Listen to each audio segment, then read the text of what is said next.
It's time to get creepy and get crawly as we are celebrating SpiderMonth with one of the craziest spider movies of the 2000s. 2002's Eight-Legged Freaks. Let's go. Flip the switches to maximum amplification as Parker, Dan, and Angela prepare for their operation. With trivia and plot points scrawled across their walls, laughter and debate erupts as the movie's drama calls. The world may call them crazy, minds gone astray, but genius and passion and madness all dance the same way. Now the show begins to rise from its broadcast realm, and you can open your eyes as we dissect that film.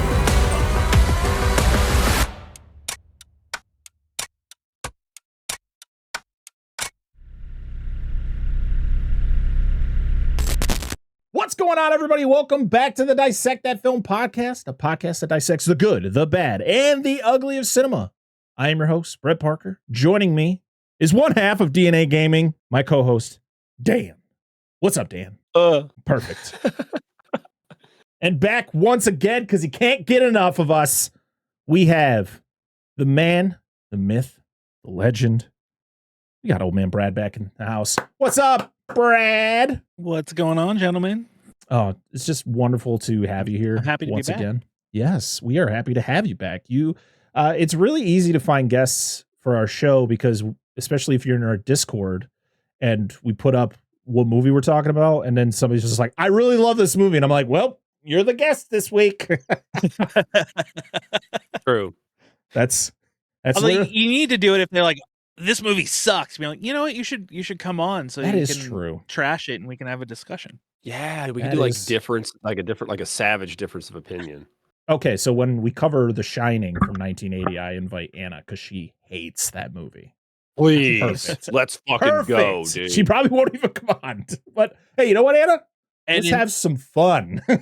Anna, listen, do it. Fucking do And it.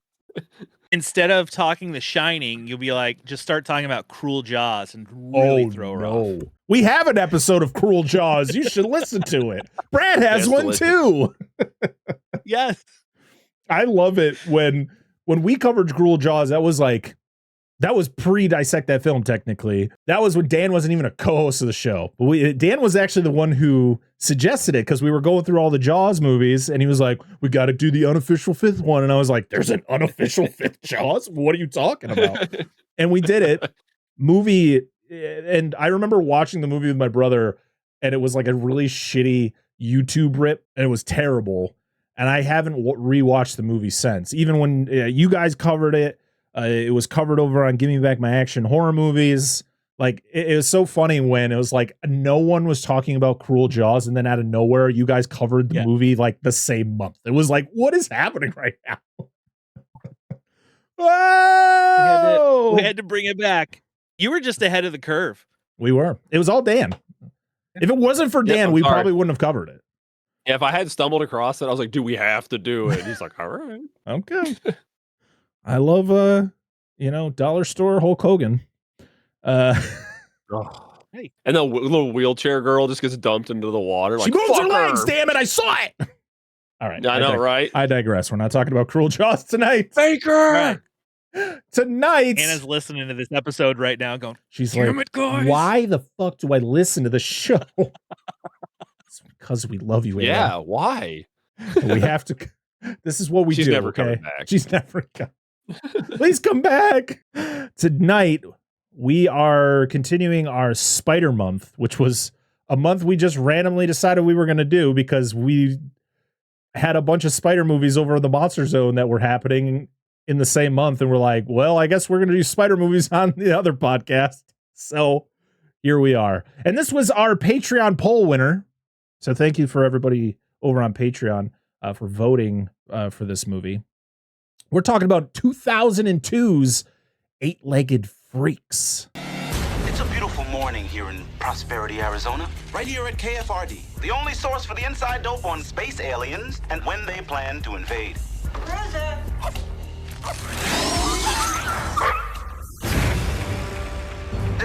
for America to wake up, people! Wake up before it's too late! And people are saying, well, you know, it's coyotes and it's wolves, but we know the truth.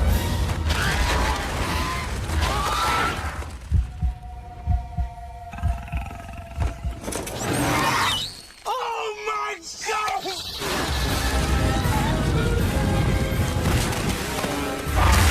Hey, watch it! What exactly is that? Spider-Man. Our town is being attacked by giant spiders.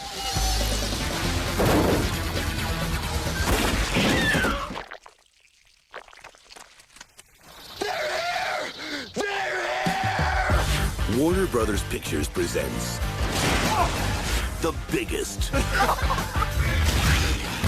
nastiest mutant spider movie of all time. Get ready!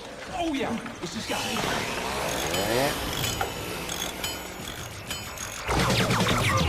Get back, you eight-legged freaks!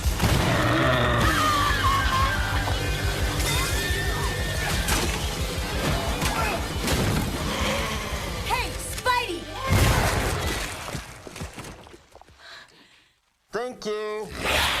Brad, what is your history with Eight-Legged Freaks? Well, my history, I saw this movie in the theater. So I was there opening weekend, and this is my kind of movie. It's just dumb, it's stupid, and just ridiculous. So, of course, I walked out of the theater just in love with it. I bought it on DVD when it first came out, and I've watched it multiple times because it's, like I said, it's just dumb. I love that the spiders make noise, like, you know, kung fu noises and various other noises as they're going along.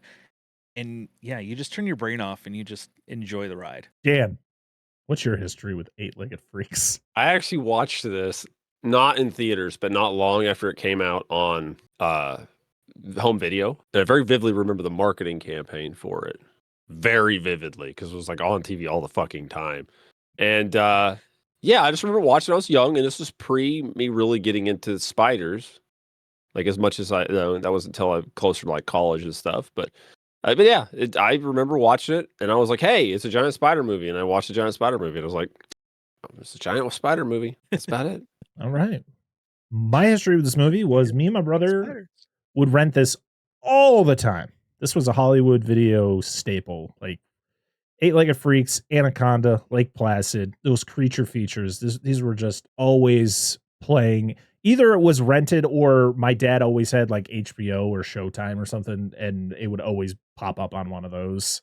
And if you found Eight-Legged Freaks, you were watching it because it was just, again, as Brad was saying, it's freaking dumb as hell. This movie is dumb as hell. Yeah, it's very But dumb. as a kid, you're just like, all right, I'm in. Like, this was the thing is I didn't grow up watching like the monster movies that we talk about a lot on the Monster Zone. Like last week, you guys listened to our episode on Tarantula, which is very similar in some degree to this movie, but that was made in the 50s. Like, this is a modern version sort of Tarantula. Yeah. I mean, that's what they were trying to do is that old creature, yes, insects and bugs and arachnids and all that. where logic just goes out the window and you just have to accept it. Yes. Even though we are going to point out everything that's illogical in this movie, and Dan especially, since Dan is our spider expert here, he's going to point out all of the flaws. Listen, this is what we do on the show. So if you get upset about what we're about to talk about, like when it comes to like the nitty gritty of a movie called Eight-Legged Freaks with David Arquette, I mean, then I don't know what you've been listening to. David Arquette is your star. Is he though? Giant spiders. Is he really the star of this movie? Because I mean, he was the headliner that would market David Arquette, and you're like, 100% he was the one who got people right. He was definitely the one who got people to go to the theater to see this. They're like, oh, the guy from Scream, all right, I'm in, and the guy from Ready to Rumble. Because was that before this, or was that after? He's a better wrestler. It might have been. around the same don't time. remember. I know they were pretty close. Ready to Rumble was He was- 2000, so it was 2 years before this. Oh, Yeah, so he was the WWE champion for a little bit. That's why he was busy. yeah. Couldn't record a movie. Had to make it happen. Yeah, But he was, of course, most famously Dewey from the Scream franchise. So there was already 3 of them at the time that this came out. So you're a Scream fan, you see David Arquette, you're probably going to go see this. Also, the fact that it's a creature feature. Creature features are just popular. They were just like, especially back in the late 90s, early 2000s, like people loved these movies, and like parents were like, PG-13, all right, bring my kids, don't care, like this is gonna be a good time. And it was. That's true. I didn't see it in the theater, but I remember I remember when it came out at Hollywood Video, like I think I rented it like the first weekend it dropped on home video, because they had like a whole end cap just of Eight-Legged Freaks. Yeah. That's what we're doing. I remember how well. I don't know how well it did. It didn't do great. It didn't do great.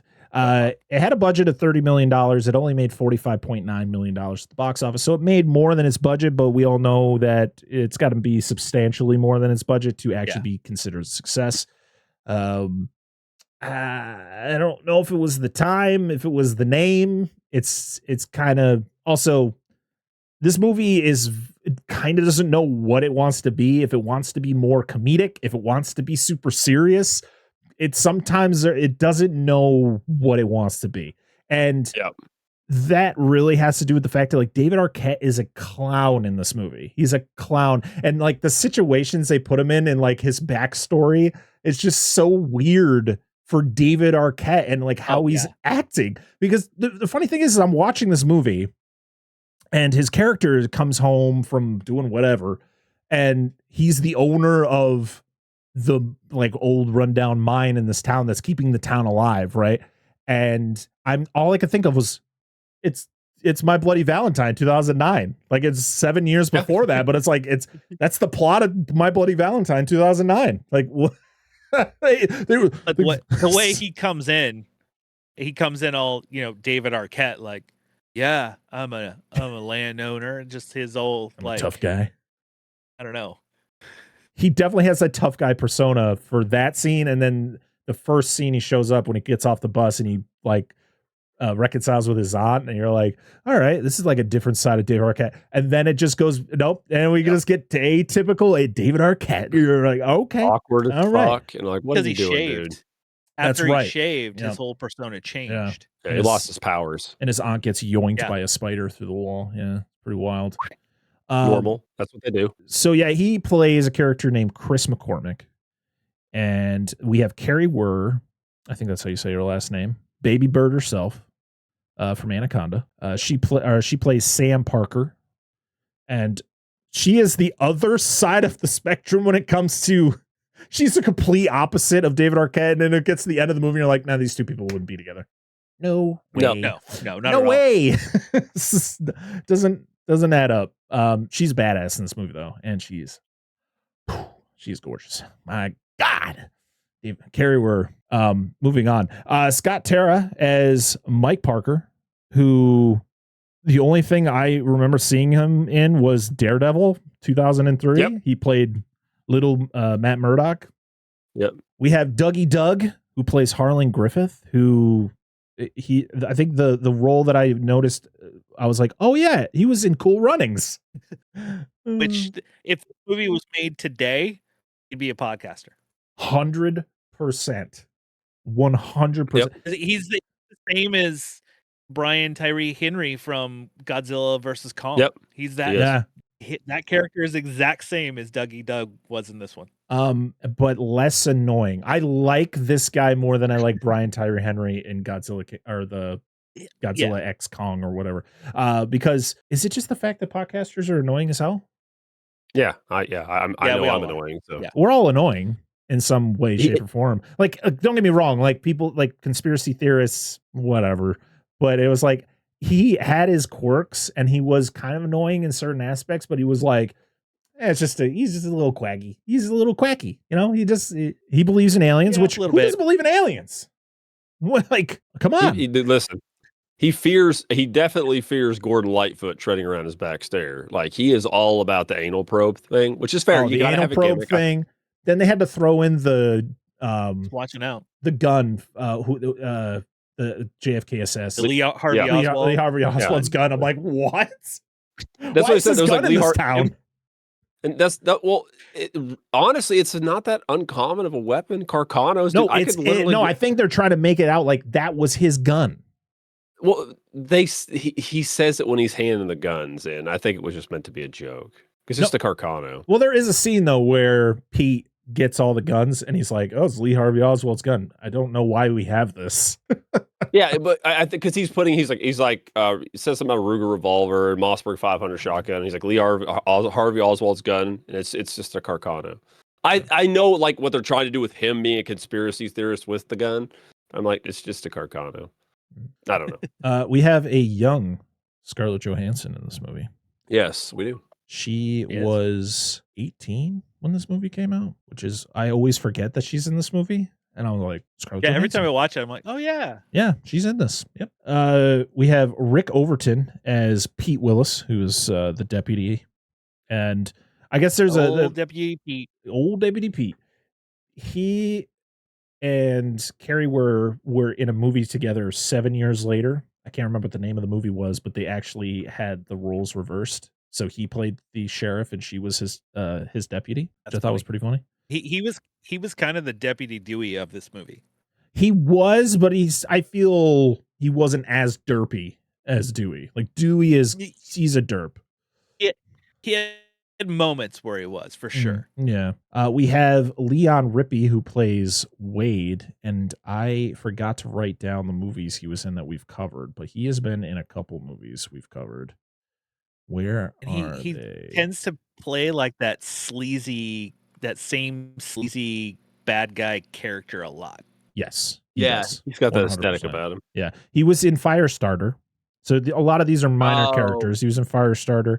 He was in Maximum Overdrive. Don't know. He played a character named Brad, so I'm guessing he's one of the truck drivers that were at the truck stop during the event. That just kind of is in the background. He's in King Kong Lives, Dan. Oh, fuck. We need to talk about that movie someday. Someday. He kind of looks like there's another actor that like he always reminds me of. Not Michael, maybe Michael McKean. Kind of looks like him. But I kind of get them confused. Matt, I do not know how to pronounce your last name, pal. Zukri played Brett. He is in a show right now called The Resident, or he was in a show called The Resident. I wish Angela was here for this because it's not. Fuck, I can't remember this character's name. He's one of the main love interests in the early part of Gilmore Girls. Yes. He also with the other. Sorry, go ahead. No, go ahead. He was vying for the affections of the main character's daughter with the one dude from Supernatural who was in Friday the 13th remake. Oh. He's the main character of the Friday the 13th remake. I don't remember his name. I don't remember his name either. People are going to be yelling. Golly, he's fucking there. Who are the guys' names in Supernatural? People yell at us in the chat. I was going to say the guy from Supernatural. Yeah, one of them. Yeah, for Supernatural. Because one of them is in brothers. that, one of them is in My Bloody Valentine. Yep. Yeah. Two brothers. He was also in The Good Wife for a good portion of its run. So he does a lot of TV. But it's funny because I always see the commercials for The Resident, like when I used to watch like CBS shows.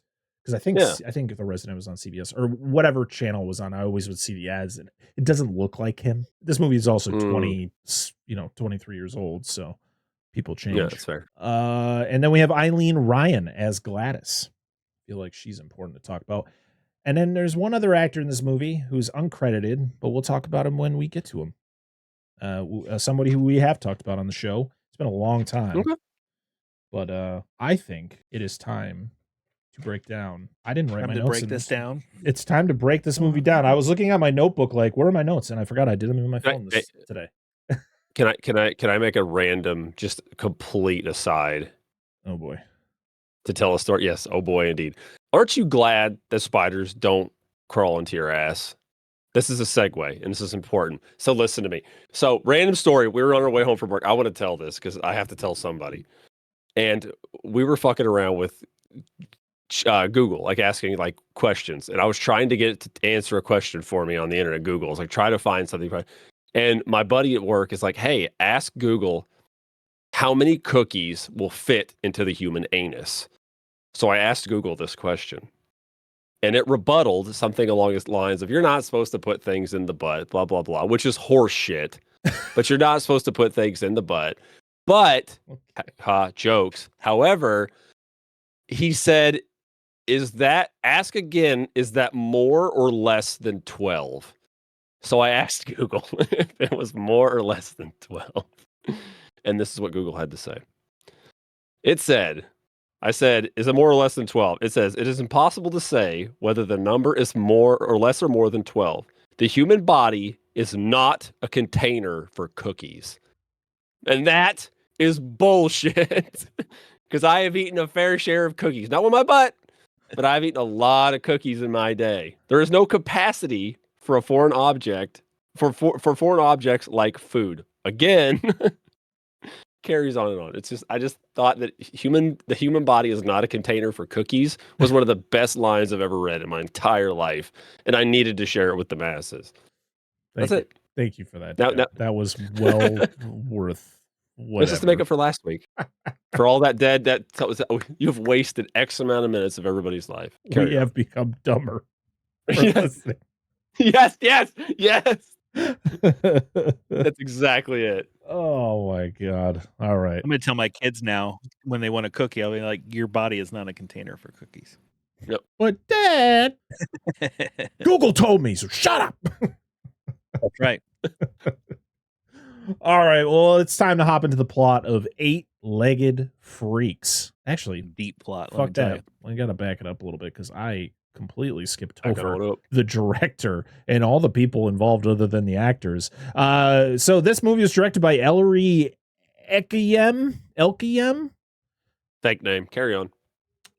Not a lot in his repertoire. He did a bug movie a few years before this. What's that? They Nest. And it's about cockroaches. Oh, delicious. Interesting. He also did 2 really awesome sequels to Return of the Living Dead. Oh God! Necropolis, did you rave to the grave? He did. Oh fuck! He also did the sequel to Without a Paddle. Are you serious? God. See where his career went after this. Yeah. Up a creek without a paddle. That's exactly where it fucking went. So this movie was actually it was based on a 13-minute short that he did called Larger Than Life, which was a 13-minute black and white FX heavy kind of homage to 50s insect monster movies. That's dope. Which is ultimately what this ended up turning into. Dean Devlin and Roland Emmerich, who we've talked about, did Godzilla 98, did Independence Day, Stargate. They were interested in that story, which then it got turned into Eight-Legged Freaks, which originally was called Iraq Attack. But since this movie came out in 2002 and we were just about to go enter a war with Iraq, the title didn't seem appropriate in the US. It was called that in other countries. But the name Eight-Legged Freaks, it was literally when they were editing the film and David Arquette says the line, get back, you eight-legged freaks. They were like, that's our title. So literally it was after the movie was completely finished. They were editing it. They saw that line and that's where the US title of this movie came from. And at the time, Dean Devlin and Roland Emmerich, I mean, they were names and could get money to make. Oh, absolutely. You know what? Hey, we want to make a spider movie. Yep. Cool. Let's do it. Yep. Actually, you think, okay, in all seriousness, do you think if they would have kept it Iraq, not Iraq, so everybody knows, if they would have kept that the same, I think the movie would have done better in theaters, just strictly on the publicity. I think it would have had enough controversy at the time. There would have been enough people bitching about it. People are like, I'm going to go watch this fucking movie. Maybe. They're like, none of these, and then people are going to be like, this doesn't take place in the Middle East. They're like, dude, that's not what it says on the poster. That's all the people that can't read. That's what's going to. That's very true. That's where your money comes from. The poster for this movie is the most photoshopped looking poster It's ever. fucking terrible. When you Google posters for this movie, not a lot show up. There's like maybe 3 posters for this movie, and they're all pretty bad. The best one is the one that was on all the VHS and DVDs, which is David Arquette's photoshopped head in the corner, a random screaming woman underneath a giant spider that's crawling through the title of the movie. It's bad. Then they put like motion blurs on it, so it They looks do. like it's Yeah, just looks like jumping. it's yes. It's fucking And- terrible. yeah. And then the tagline is "Let the squashing begin." What?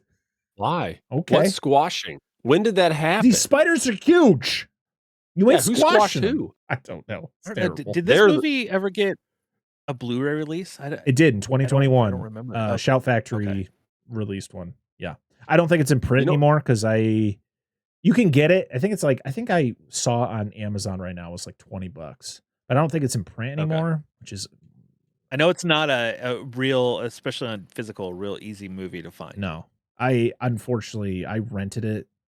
I wanted to buy it, but by the time I ended up was like, oh yeah, I have to buy this movie. It was too late. I wouldn't have gotten it in time, and it would have been pointless. So I'll buy it down the road.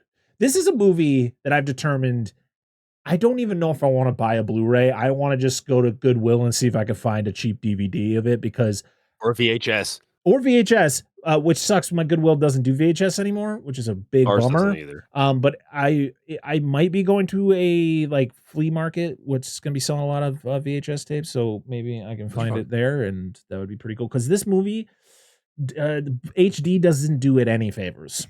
It does Mm-mm. not at all. It's still like I the said, CG now. Ooh. I mean, it's heavily dated. it is rough. The CG or the visual effects was done by CFX, which is Centropolis Entertainment, which is a studio owned by Dean Devlin and Roland Emmerich. Yeah. So They're the ones that did like ID4 and all that effects. Yep, they did ID4. They Those did still Godzilla. look good. Godzilla Online. Oh, fuck. Dude, there was a Darkness Falls game. What? What? I didn't know there was a Darkness Falls game. Oh, I it's didn't even know what you're not. talking about. It's not related to that movie. It's like Oh, it's like a. darn it. It's like a. Oh man, like knights and stuff type okay. game. I was like, oh my god, they made a Not video based game on about it. Darkness Falls. That doesn't When you deserve a said- game. When you said that, the only thing I could think of was When Darkness Falls, the song by Killswitch Engage. Mm. I was like, what? Thing was, they did the VFX for pretty much everything that Roland Emmerich was directing at the time. So they did Universal Yeah. Soldier, they did Stargate, they did Independence Day, they did Godzilla, they did Day After Tomorrow, 10,000 BC, 2012, like literally everything. Like they even did Independence Day Resurgence, they did Moonfall. So like every single movie Roland Emmerich directed, CFX did the visual effects for. So, but for this movie, I guess like a third of the budget went to the VFX. It was like of that $30 million budget. Well, they tried. Yeah, but It was fine at I the mean, time. not all of it Well, is it's fine. terrible. It's very dated now. Like at the Yeah. time, like not you're like, all oh, of it is yeah, it's fine. terrible. I agree. When they shoot the spiders, it looks like a video game. It looks like I'm playing Resident Evil. Like Or if you ever played Area Yes. 51 on the arcade, like the green blood. that green out of the goo aliens. that just looks awful. Yeah. Yeah. Yeah, it's Yeah. slurm. So the screenplay and the story were both done by Ellery Eckeljem, the director, also Randy Cornfield and Jesse Alexander, which Jesse Alexander was a writer for, he did like Hannibal, he did some Star Trek. He was also a producer for Heroes, Alias, and Lost. The music was done by John Ottman, who we've talked about, I think, one time on the show. He was the composer for Orphan from 2009, but he's done a lot of the music for stuff from Bryan Singer. So like Superman Returns, a lot of the X-Men movies, the Jack the Giant Slayer. He was also the composer for House of Wax, the 2005 remake. And a movie that I really need to watch again, because I remember watching this movie when I was a kid and it scared the shit out of me. Snow White, A Tale of Terror with Sigourney Weaver. Do you ever see that? Sigourney Weaver and Sam Neill? I know the cover. I've never seen the movie. It is Never heard of horrifying. this. Children shouldn't watch it. I shouldn't have watched it. It was one of those movies that popped up late at night on like Showtime. And I'm like a little kid, just like, my dad's not gonna say nothing. And I watched it. I was like, what? I just wanted to go watch the Disney one real bad. Gotta get this out. Oh my God, my eyes. This was well before the Pooniverse. Well before the Pooniverse, when you're actually ready for it. You know, I wasn't ready for this. I just saw Snow White and I was like, sign me up. All It can't be that bad. Give me that. All right. The release date was July 19th, 2002 in the United States, August 15th in Germany, and September 26th in Australia. It ran at 99 minutes.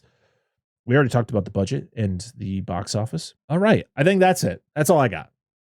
Now we can get into the plot Yeah. of Eight-Legged Freaks. As paper thin as it is. Woo! Are we Now ready? we can finally start talking about this movie. I know Brad's like, geez, this guy just won't shut the fuck up. Brad's whole review would have been Up done late already by on now. Friday. I know. Oh, Brad's episode would have been done 30 minutes ago. Oh, you could, yeah. Just done. Brad's show is like he could In and fit out. like 4 or 5 episodes in the course of one episode for us. Yeah, he's just like time Listen. clocked.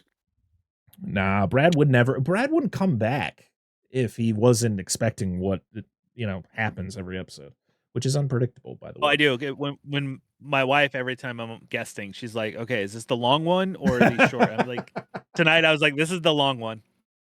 Sorry. Hello, Brad's wife. Sorry, Brad's wife.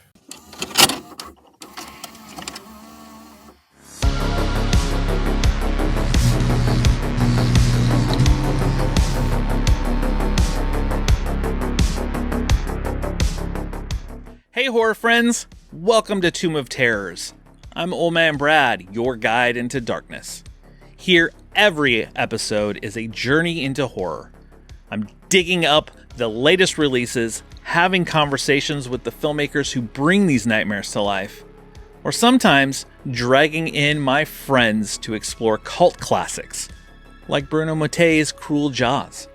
There's something spine-tingling around every corner. So whether you love a bloody Italian slasher, a chilling ghost story, or those hidden treasures scattered throughout Tubi, this tomb has something for every horror fan. Just dim the lights, cozy up in a blanket, and step inside.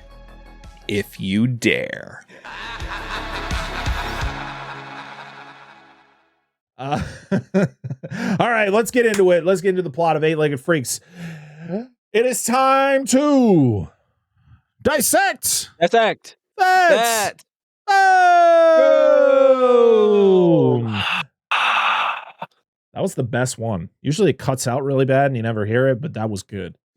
All right, Tried. the movie starts with some voiceover, some conspiracy radio, as I would call it. I don't like the opening title of this movie where it's just that generic black background with white Yeah, it's text. pretty I'm lame. like, come on, man. This is Eight-Legged Freaks. I need like a spider, something crazy with a spider to happen that just like plasters that red logo, like while as a spider like crawls through it or something. But instead it's just like it's like it's supposed to be something dramatic. And I'm like, come on, man. That's not this movie. This is lazy.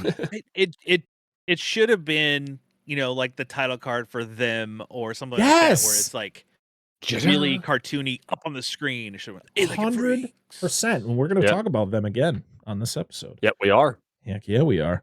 We are in Prosperity, Arizona, which this movie was filmed mostly in Glendale, Arizona. So, yeah, didn't really. It's great when the movie is set in a place that's similar. It's literally the place that they filmed. So, here we are. I just love that it's kind of like perfection in Tremors. Like the name of the town is Prosperity, but instead this town is suffering. So it's the opposite. So a truck full of biohazard material. This is Komodo. Komodo did this shit again. I thought we were watching Resident Evil 2, like the beginning cinematic. Truck driver. I watched this scene of this dude driving in this truck full of biohazard barrels, and I'm just going, this is the beginning of Komodo. This is exactly what happens. He swerves or something happens and the Komodo eggs fall off. But instead, this one is just a big barrel of chemicals. That's how they all happen. I mean, the original Toxic Avenger, you got the idiots driving the truck with so many of the sci-fi shark and snake and everything movies start with something like that. Why couldn't we have just done this like them and just have something to do with the. I mean, I don't know how close it is to where we were, but like the nuclear testing they used to do in the desert. Why wasn't that just a thing? I mean, Instead of like the cheapest fucking barrel falls out of truck and nobody notices. The rest of the barrels don't go. Yeah, I mean, again, this movie is what it is. Like I feel like we just need some classic cartoon music playing as that barrel just falls out. Just They should just use the entire. Wait, who? I didn't even pay attention. Who the fuck released this? What main company? It's Warner Brothers. Universal. Was it Warner Brothers? Fuck. Warner Brothers. Well, they probably have some. We just need to dig through like the old Warner Brothers fucking stock music library from like the 50s and just start playing that shit. And like, Bugs oh, Bunny. okay, I know what we're in for. Yep. Warner Brothers has Looney Tunes. They have plenty of sounds they can use. Yeah. Yep. Just Bugs Bunny pops out of nowhere. Ain't I a stinker? Whoop. He kicks the barrel off. Yeah. I just love that all this happens because a rabbit just decides to hop into the middle of the road and this truck's got to avoid it. Speaking of Bugs Bunny, I mean, yeah, exactly. That's why he would do that. After the truck does it, then he does his line, then he gets the hell out of there. Gets any gig he can after Space Jam. Yeah. So we then cut to, I think I said a week later, and Tom Noonan is out there picking crickets out of a pond. Why? Why are the crickets here? Crickets live in the water? No. To get like a drink, they would not just be out and about, not normally. Yeah. They Also would for toxic wastewater? Maybe. But also maybe he's it's like in the pond. He's got like his pants rolled up. He's like ankle deep in this pond. I'm like, wouldn't that also have some effects on him? I just love that the barrel is floating and you can actually see it. Yeah. And he's just like, ooh, crickets. Hey, Mr. Barrel. That seems normal in prosperity.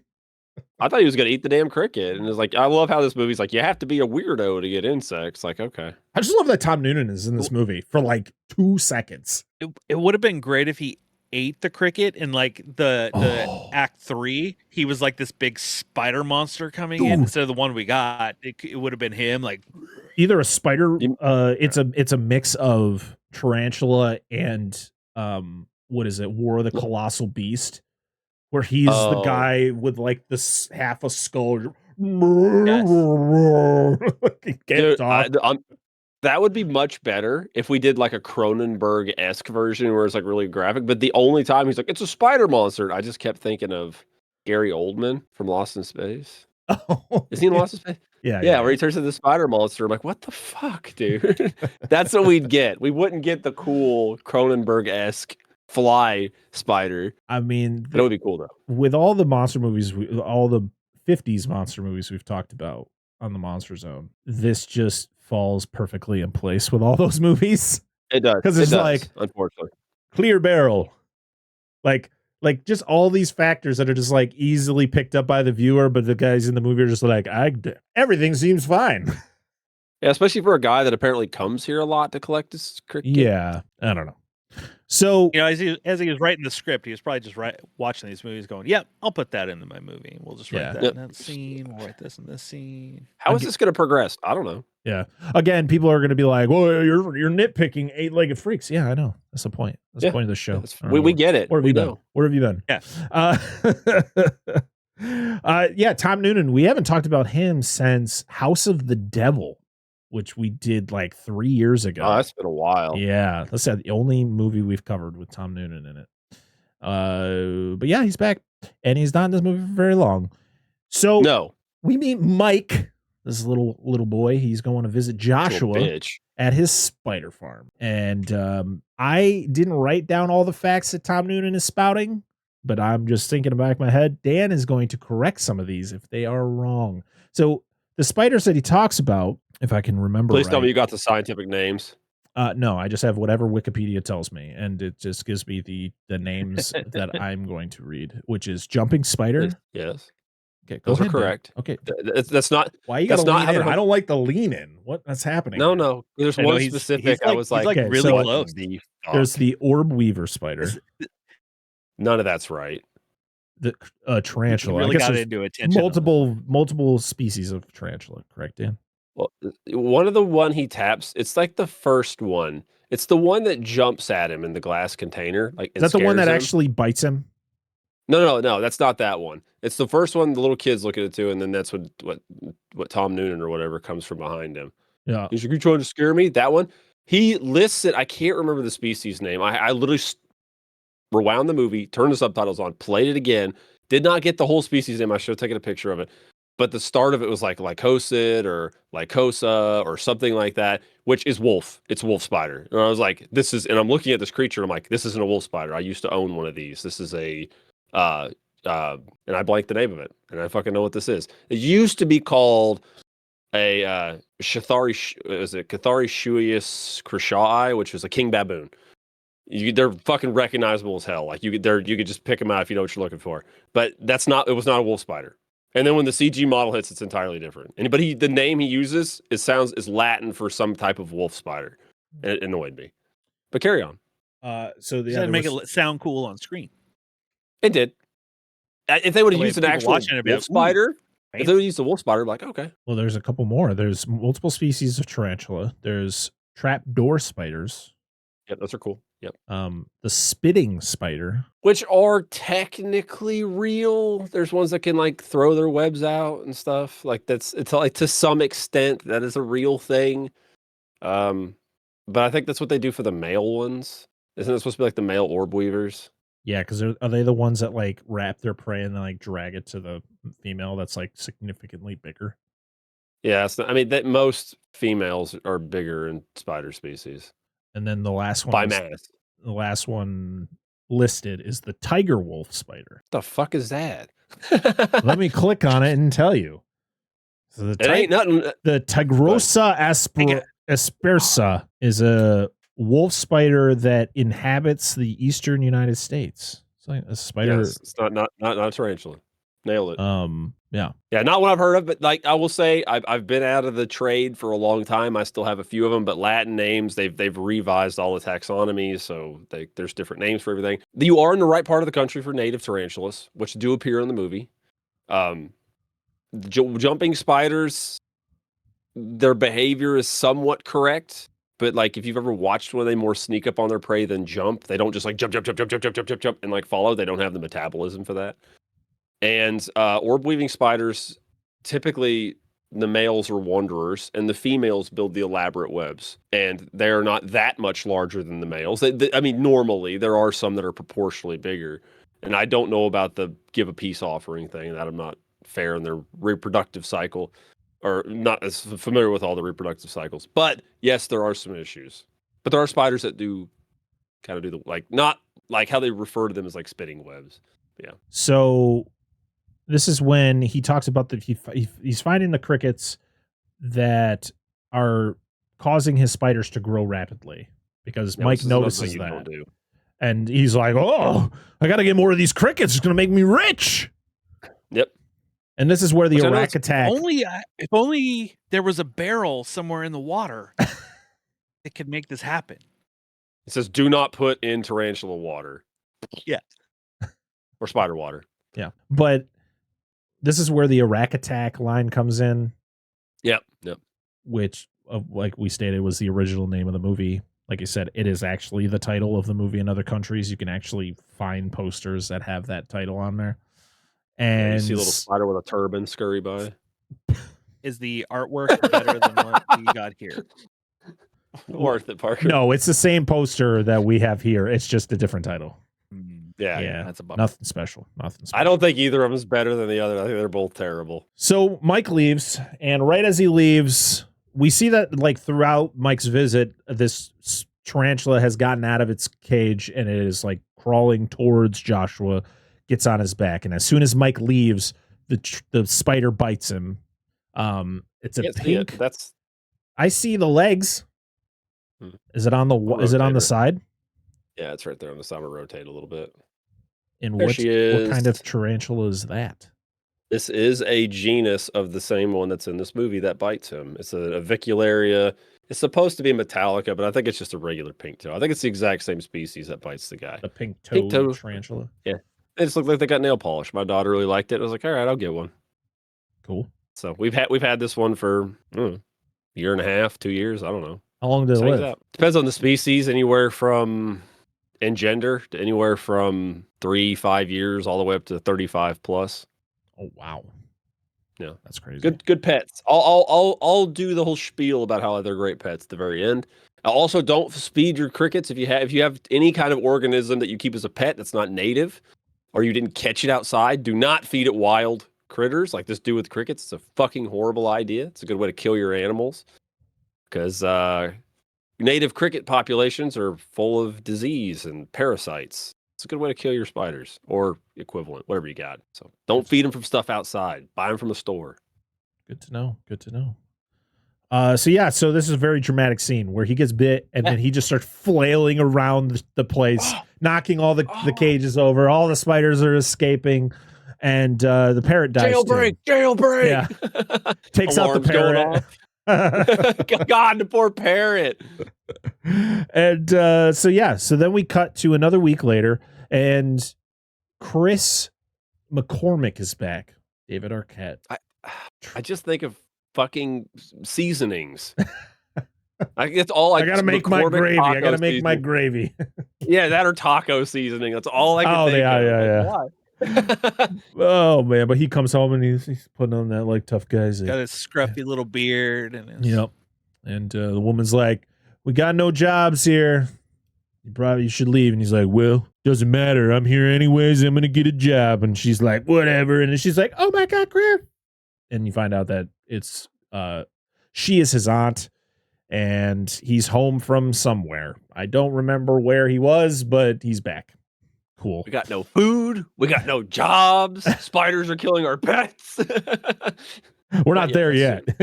No, we're getting there. We got them all. So Mike is on his way home, and that's when we meet his mom, Sheriff. What the hell is her name again? Sam. Nottingham. Sheriff Oh, Sam sorry. Parker, and her deputy Pete. Peter? Yeah, and they're pulling out I love that they're pulling out the barrel that they. Who reported this? Just somebody walking by? No safety protocols. Somebody like, Yeah, Tom Newman doesn't look Yeah. right. Yeah. He's just wearing gloves. I'm here. And they're taking out this barrel, and she's upset because Mike keeps visiting Joshua. She's like, "You need to stop visiting that weird guy. It's not cool." So she's like, "Well, I'm going to drive you home. I'm going to throw your bike at the back. We're going to drive home." And then we, of course, have to get the other introduction to her other child, played by Scarlett Johansson, Ashley. And she's hanging out with her boyfriend, Brett. What a loser. Whoever's named Brett, you're a loser. Her whole name is in this movie. Fucking, I know, right? The whole fucking thing. No, the only difference is that his name is spelled with one T. That's not the way. Well, that's how you spell know it. he's an asshole. Yes. No offense to Yeah. anybody out there Right, who's not an asshole named Brett with one T, but you're two T's. That's the way you roll. That's the way you roll. Yeah, dude. Riding Just- his dirt bike. Yep. Real fast. Yeah. I'm use my dirt bike But to he's get not pussy. but the thing is like when you're introduced to Brett, he's actually not that bad of a guy. Like he's actually showing some respect to her mom. But then what he does later turns him into a piece of shit. And you're like, you started off so good, and then it just wee. But then He his never friends quite came back up that cliff either. No. But his friends are dicks, are like, saying, sexual things about her in front of her. And I'm like, you're not going to do anything? Allow this to happen? And then you got to pull it's okay. Brett's, is it his uncle? The mayor? Stepfather? Okay. Yeah. Oh, Brett's stepfather's the mayor. So we'll just get cleared up. And she's like, yeah, there's only so long you can do that for. So I'll get you. And I was like, yeah, you will. Cause you're a badass. Dude, she's great. She's the main character of this movie. She is Sam Parker. The sheriff is the main character of this movie. David Arquette he's just there. I'm sorry. If you like David Arquette, I respect it. I like David Arquette, but he's not the main character in this movie. In this he's just movie, there. his face is on the cover of. He's literally just there to put ass in seats. And you're like, wait a minute. Why are we here again? So we're back at Joshua's house, and we have clear verification that he is dead. He is very dead. Because we get to see his. I don't know how you could tell. I mean, he's just napping. He looks like the guy at the end of feeling well. Last Crusade who gets sucked dry because he drank from the wrong cup. He's just feeling a little under the weather. Needs to take a nap. Oh, God, that's great. He's got his silk sheets. Yep. Yeah. So there's a town voice. So now we're going to the mall to have a town meeting about what to do because the town's going bankrupt. And I'm just thinking to myself, and they're like, well, if you didn't build this stupid mall. And I was like, what? What? I feel like this would actually, like, you build a mall. I feel like that would benefit you if you got people. I mean, they're clearly, based on what we see, is there's not stores in the mall, or not many stores. There's only like, what, 20 people that live there? Yeah, so this is just, go ahead. But malls usually are visited by outside towns too. Usually. So this is just a mall. And we don't know how far future. this is from anywhere. Yes, really, this is malls today. This mall in 2002 is just a mall now. Yep. No one's going, or it's closed. But or both. Oh, maybe. I mean, nobody's going if it's closed. I'm sorry. So we meet Wade, who is the mayor, but he's also the guy who built the mall. He also has an ostrich farm because they taste delicious. He does. At least that's what he says. I'd try it. He goes to the mall to get himself an ostrich burger.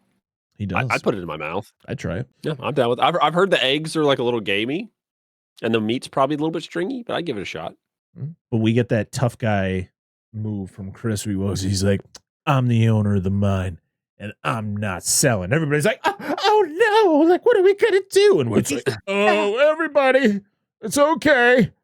And then he tries to give Chris shit, and Chris punches him in the face and gets arrested.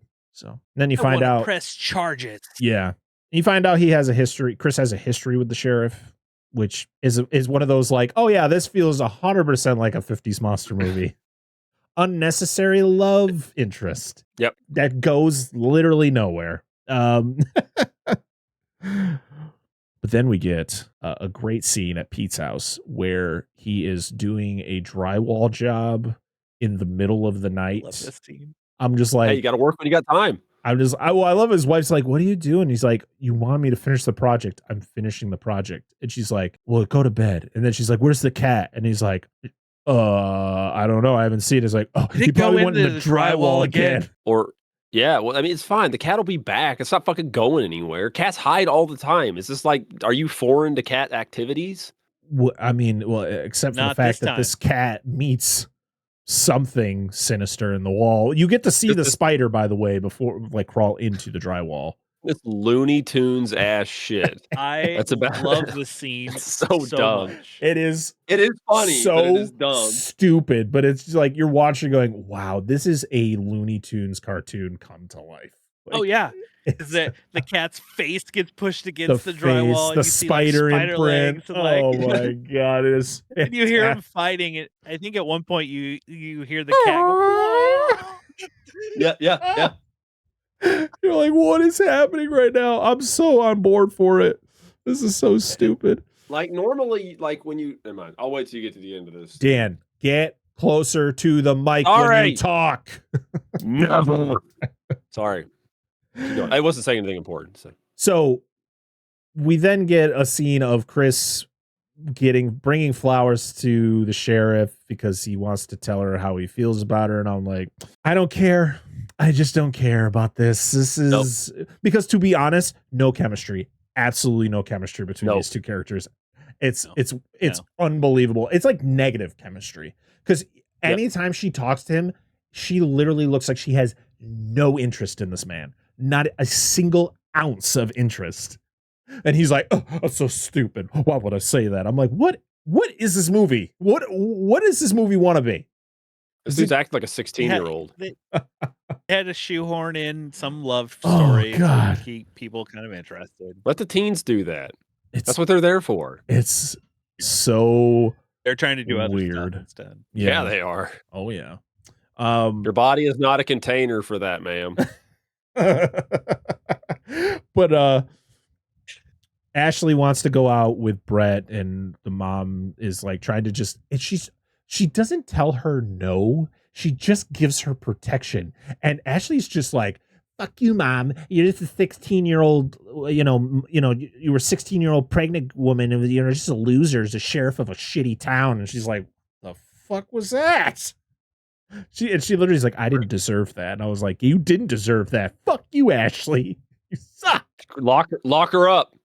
Lock her up. She then apologizes and then takes the taser, which I thought was great. But I just love that whole thing where you're just like, used. fuck. Oh, it's used multiple times. Like this is it's a great introduction to an item that it's like, it's not a throwaway item. This is crucial. At least it has payoff, unlike some of the plot points in this movie. Plot points? Yeah. Excuse me? Yeah, they're there. They're there. They're faded. We got to wipe away some of the dirt and be like, oh, there it is. I found it. Don't keep your eye on it or it's going to get away again. So Mike goes to Joshua's, discovers that all the spiders are gone. Josh was gone. He just assumes he's dead, which he was right. And then he goes to the mine and he finds a roaring spider crawling around in there. It's a big one too. But he also finds the spider leg and he brings it home with him. But yeah, I just love the roaring spiders are my favorite. The ones that growl. Roars like the shark in Jaws Revenge. So, funny fact, because you mentioned this, we got to talk about it now. Yep, sure do. Spider facts with Dan. Spiders do not normally make noise. Not in that sense. They don't vocalize like we do. However, there are spider species that do what's called chelicerating. Similar to how, when a cricket rubs its legs and it makes the singing or whatever, rubs it on its body. They can rub their chelicera, which is, their fangs are attached to make noise. Usually it's just to scare predators away. It's not meant to be like anything else other than that. Because, as they state in this movie, it's not wrong.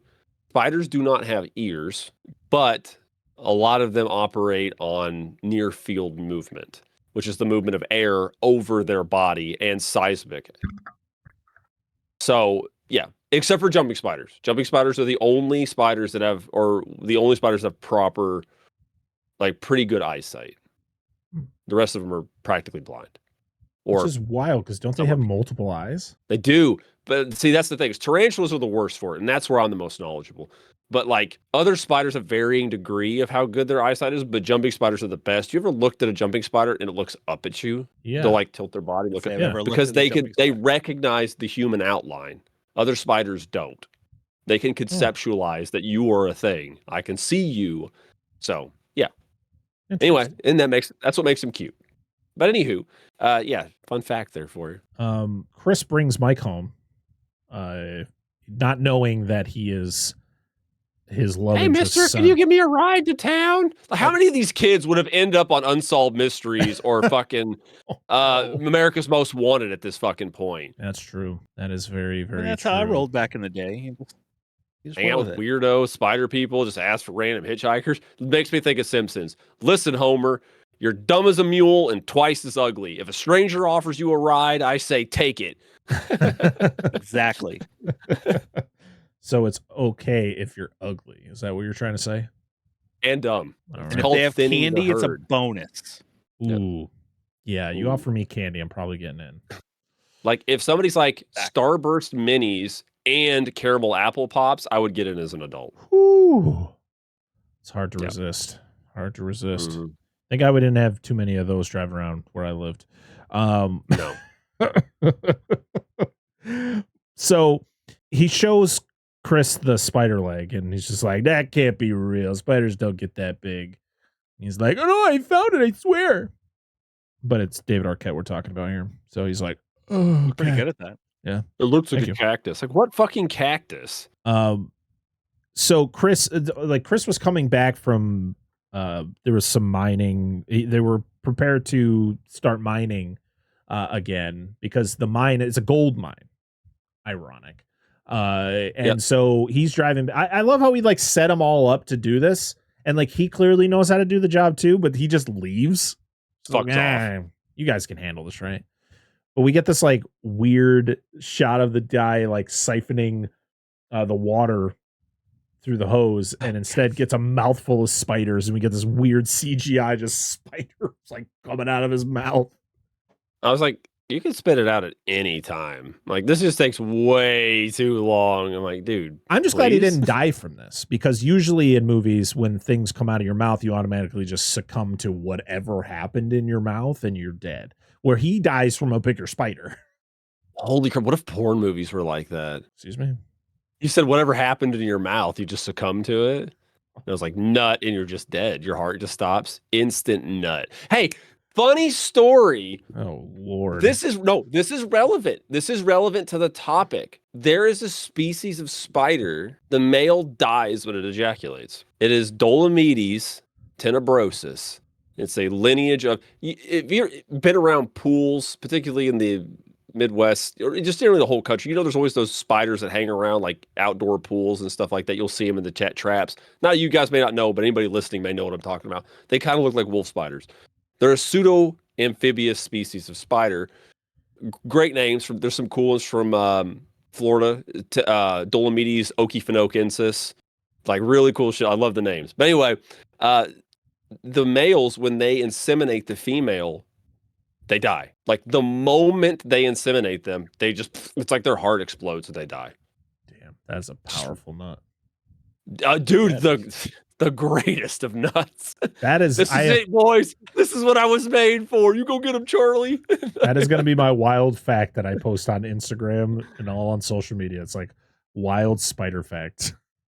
They do. They literally, because we had a guy in the spider lab that I worked for, and he studied the Dolomedes species that he had, like 2 or 3 different ones, and every single one of them, when they inseminate, they let go of the female, and they just kind of like curl and just die. And we don't know if it's wild. if it's like why you do that as a species if you're dying just to provide sustenance for the female. Like, that's it. Like, the male dying technically is less advantageous to the species because you're less likely to reproduce again, unless it's more for genetic diversity. Does the female eat the male? In theory. Spiders are very cannibalistic. Interesting. Which is another big issue with this movie, because all these spiders hang out like it's a sweet rave party. Spiders are not gregarious. I was going to say, they do not. All these different species are just hanging out like, we're friends now, right? Yeah. There are not gregarious. There are very few, very, very, very few species of spider that tolerate other spiders around them. Most of them will just eat each other. I'm like, fuck it. Go ahead. Unless they've been infected by Maximum toxic waste, then it's okay. That is yes. So they have something in common, right? Yeah. Yeah, Ridley was talking to me. My son was watching a little bit with him. He's like, yeah, but they have toxic waste. And I was like, yes, that is their scapegoat to all of these arguments. 100%. Anyway, Oh maximum nut conversation over. I hate when parents do this, where like he has them playing on his TV in his bedroom, which is great. We have an episode of the Monster Zone on them, so check it out. Best giant insect movie. And she's like, it's those movies, they're getting in your head, and that's why you're doing this. And I'm like, huh? Like, what are you talking? This kid loves learning about spiders, right? Like, he's obsessed with spiders, and like in a scientific way, right? And the mom's like, you're too smart and you're watching monster movies, it's all at fault. And I'm just like, that's what you sound like when you're complaining like that. Like, you're being influenced by the movies. It's ridiculous. You're grounded for 3 weeks. You're like, what the fuck?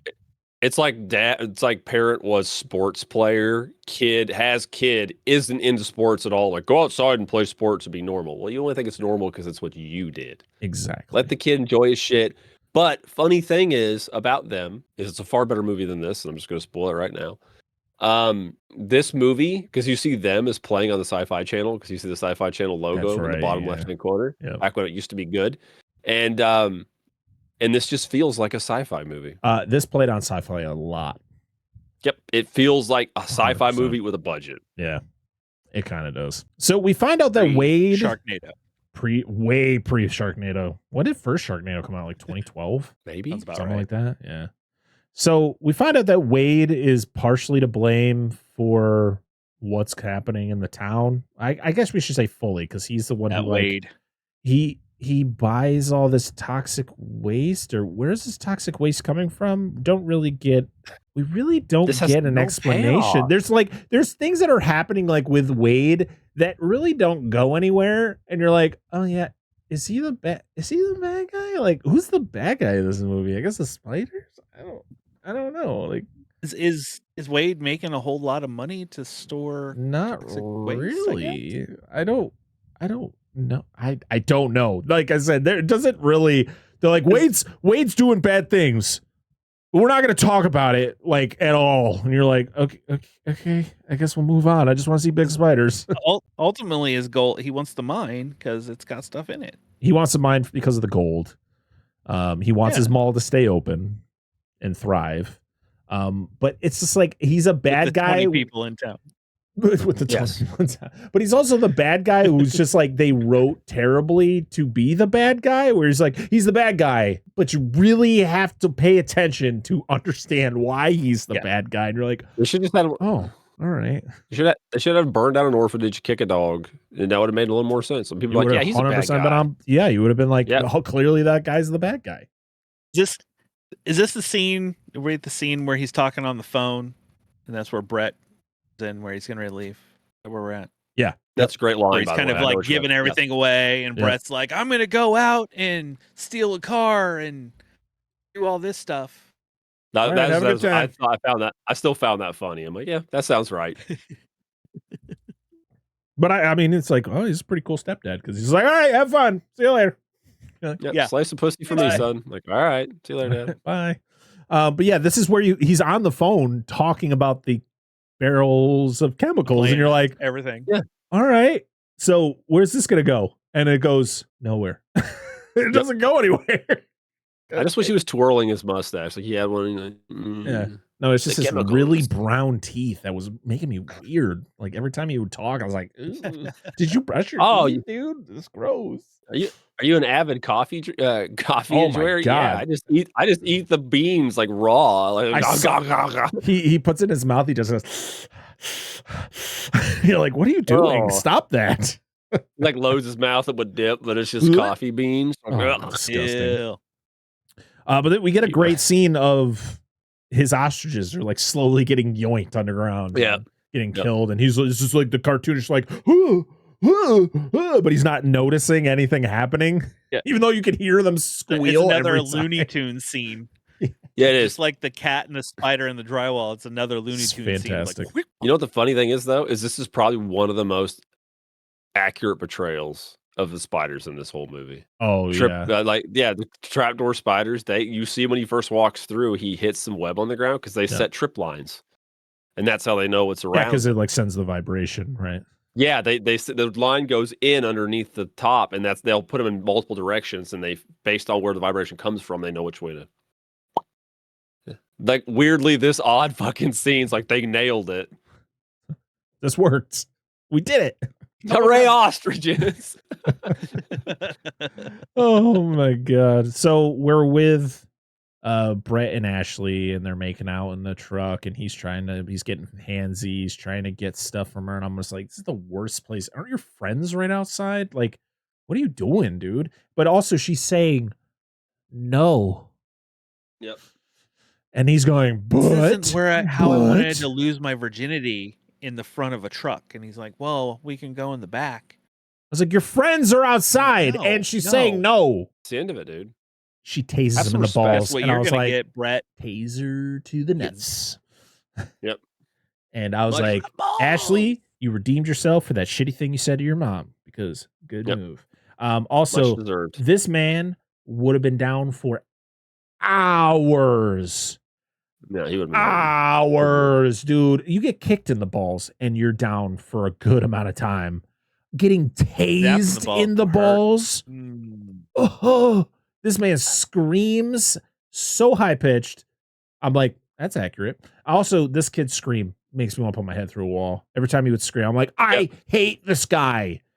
Also, Brett, this ruined your reputation for me. I had you. You started off so strong, and you just fucked it up. Almost. Because he didn't have two T's. Yep, that was it. The T's, right? That's what happens, man. That's what happens when you don't spell the name And right. then he You're like, I then want to be he pees like pants. Brett Michaels. Get the fuck out of here. Who likes Brett Michaels?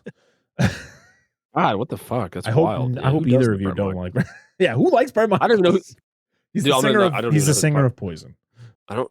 Do I? Back in the day. I listened to that. Every rose has its Oh, that thorn. song sucks. It does suck, doesn't it? I was trying to think. I was like, I don't know a good Poison because you say Poison, and the first thing I think of is not that, but I think of not the character from the Final Fight, also into Street Fighter, but I think of that song by Alice Cooper, "Lips Were Venomous Poison," which is a good song. Lips are poison. It's a good song. Good Poison fucking song. running through my veins. Okay, I gotta stop singing. But like I say, that's a good song. it is. It is a good song. But carry on though. But yeah, he would be down for hours. He wouldn't immediately get up and like, because he sees the spider. I guess it's probably like shock or like the adrenaline. He sees the spider and he's like, what the fuck is that? Because she steals his truck. That was his truck. He just drives away. Like, That's "Ah." theft. And he got a little handsy. he did. He deserves deserved it. it. He deserves deserves it. all of this. And even the cool things he does in this next scene does not redeem him at all. What cool thing does he do? He does like one Dude, thing. he kicks maybe? a spider in midair. Like Yeah, he that's cool, but I was trying to think- kicks the spider. It's one of the most Yeah, that was iconic scenes. You go on Twitter right now, you could literally type 8-legged freaks. It's the first GIF that pops up is him kicking the spider. It is probably one of the best scenes in the movie. Oh, I will it's admit. great. Jumping spiders chasing the bikers. Well, Yep. the thing is like he I don't comes know over. how accurate they're. No, it's pretty close. But they don't do Okay. that. Like I said, they'll sneak and then they'll jump and get some if it's close, but they don't constantly They don't just chase. They keep don't have popping? no, they don't have the metabolism for that. Like they're not built that way. Most spiders are ambush predators. They're not like active hunters like that. But then when they are, which jumping spiders are, it's a sneak game. Why? They sneak up to the thing and get as close as they can and then make that jump. Why did they sound like the pygmies from The Mummy Returns? They would make That's a like great that question. I don't weird like Yeah. noise every time they would jump. And they would scream sometimes. Yeah. And They were laugh all sometimes. screaming or growling or, Yeah, or they all roaring. had noises. One of them sounds like Tarzan later. I was like, Probably what is was the Tarzan happening? yell. They just like distorted it a little bit. So it's like, you can't, Eat it you up. can't tell, right? Apply the chipmunk filter. Oh my god! But I just love when he like runs up to his friend. He's like, guys, there's these big spiders." They're like, "Hey, you pissed yourself, loser!" And I was like, "I God, die, It gets taken die, out. all of them. Just get rid of them all. They suck." Well, one of them gets taken out real quick. Oh yeah, he does. And Real they're just quick. like, "Whoa!" It's just like it's not even I was- like a normal reaction. It is like zoom in and out on the face. That's it. That's it. Yes. Yes. This Please watch the video Oh. version. again, cartoon. This movie is a cartoon. This is a live It is a action fucking cartoon. Oh, And- absolutely. And not one of yes. those shitty Disney ones. Okay, this one's worth watching. Or Space Jam. Or Space Jam. True, but yeah, it's a lot of fun. This is great. You know him, driving away. Everybody's getting attacked, but Brett's somehow able to escape, and he makes it to the mine. Then we're back at Does this scene end with the truck? The Cool explosion. Yes. yes, Yes. Yes. When they attack fucking the truck. That and it last tips. spider comes out like Oh yes, and he's like, Yes, ugh. Yeah, and you hear the sound and everything. Like, what the fuck is this? Oh, I forgot to look up if I was like, man, I wonder if Frank Welker did all the spider Oh. sounds. I'm like, Kari Wuhrer is just is always in movies where she like a creature feature where Frank Welker ends up doing the sounds for the animal. That is so funny. So we're at Aunt Gladys's house, and she's a heavy smoker. Funny thing is that the actress who played her, Eileen Ryan, wasn't actually a smoker, so they had to give her like those fake cigarettes to be that character, which I thought was pretty Yeah. funny. It's like, I know you've never smoked always in had your one life. hanging out of her mouth. Yeah, I know you've never smoked in your life, but you're gonna play a heavy smoker in this movie, sure, and she plays it well. Always have to have a Smoke. cigarette. So Are you smoking yet? Sorry. yeah, what was her dog's name? You remember? Oh, I don't remember. I don't I don't remember either. But so the dog goes downstairs again. I guess we'll give you a warning if you actually plan on watching this movie.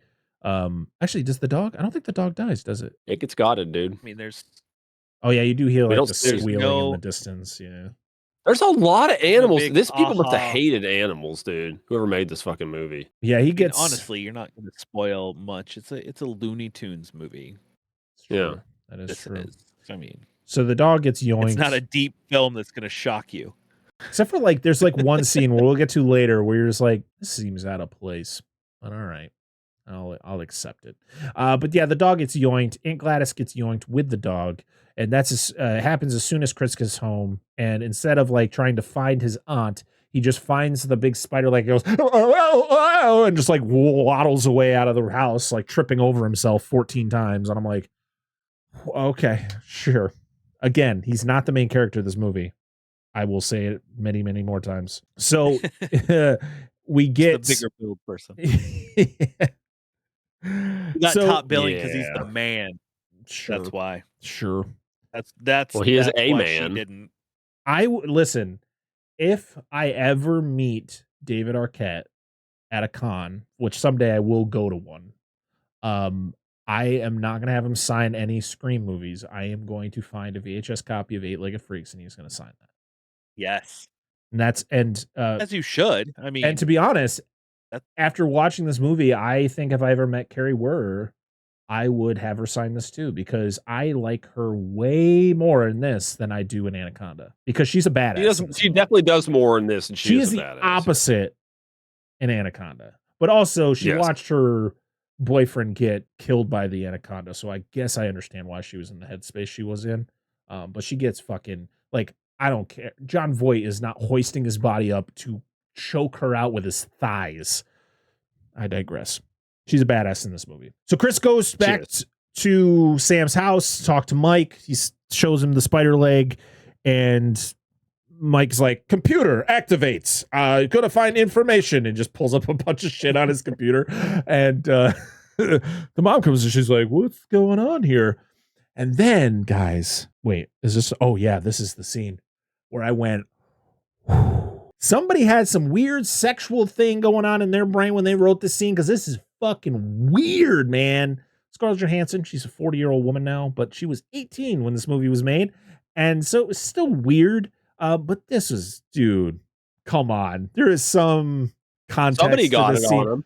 They're like, let's put her in a towel and have her get splooged all over by this spider, just absolutely up covered against the wall. I'm just like, and she's like in this position. You're like, I don't like this. This is weird. And they're like, we're gonna have David Arquette also get splooged right next to her. And you're like, it made it not as weird, but it's still weird as shit. Oh, it made dude. it weird. It In that made it context, you just weird. made it worse. Oh my god. Because it's her. I think you just and now made you're it even weirder. You're making the semen comparison. You're like, well, now David got it too, right next to her. I was like, is this like a couple thing? right? What the fuck? It's not. This is like Right this in the weird face bukkake, but we're gonna like balance it between both genders and like what's going on? God. Oh, But hey, Jesus. It's Whenever both I say- genders. It's okay. Yeah, I've seen this and it just made me think of the Spider-Man meme. Oh my god. Shot web, or how do I shot web? How does one shot web? Like, this is what I thought of the entire time. It's like, damn, that's some good coverage. I was just, I mean, don't get me wrong. When this movie came out, when I first saw this movie, I was 11 or 12. So I loved this scene. It's like, I mean, Scarlett Johansson was not big at this time, but it's just like, yeah, all right, I'm in. But mid 30s Brett get was saved. like, this is weird. So yeah, so this is when we get the first cartoonish kill of a spider. Like the spider dies and it's just like they have green awful blood that comes out, and you're just like, oh, that looks bad. And then of course every time a spider dies it goes Yeah. I was waiting for like a little ghost to come, like a spider ghost to just float out of it. collected souls. Yep. They're Yeah. playing Cuphead or something. Yeah. That's exactly it. So Brett is driving his dirt bike through the mines and finds he finds Leon, who's like the lead miner, who's the one who got like the spiders coming out of his mouth and got attacked by the one spider. He's very dead. But the other guys are somehow still alive, but then they get dead because the other spider's like, nope, time to eat. No. Yep, saving you for later. And Allow then me to drink you. the spiders just start attacking all of the townspeople, and we get the barbershop situation That was where the pretty good, guys, where it creeps up behind him. yeah, he's like, what? He's like, hey, turn that down. You're deaf enough. He's like, yeah, whatever. Get out of here. And then the spider's just like, peekaboo. The old Yep. dudes bickering Mauled. with each other. I just want to be the guy who gave the direction to this actor. He's like, okay, now you got to look very surprised. And the guy's like, Yeah, I know. I was like, what the fuck? but then he goes out and he sees there's the guy up on the ceiling just getting spun around. He's just like, fuck this shit, I'm too old for this. Just leaves. So good. But yeah, they're just coming out of everywhere and they're attacking everybody, and they're like, we gotta, Where are they gonna hide? yeah, we gotta go to the mall. But Gotta go to the mall. we need to broadcast a message to warn everybody about the spiders. So they go to Harlan, the radio guy. Who's everybody gonna believe? The conspiracy theorist, short ham radio guy? Yes, he's the most believable guy. He knows. Yeah, everybody's gonna Yes, be he has to be.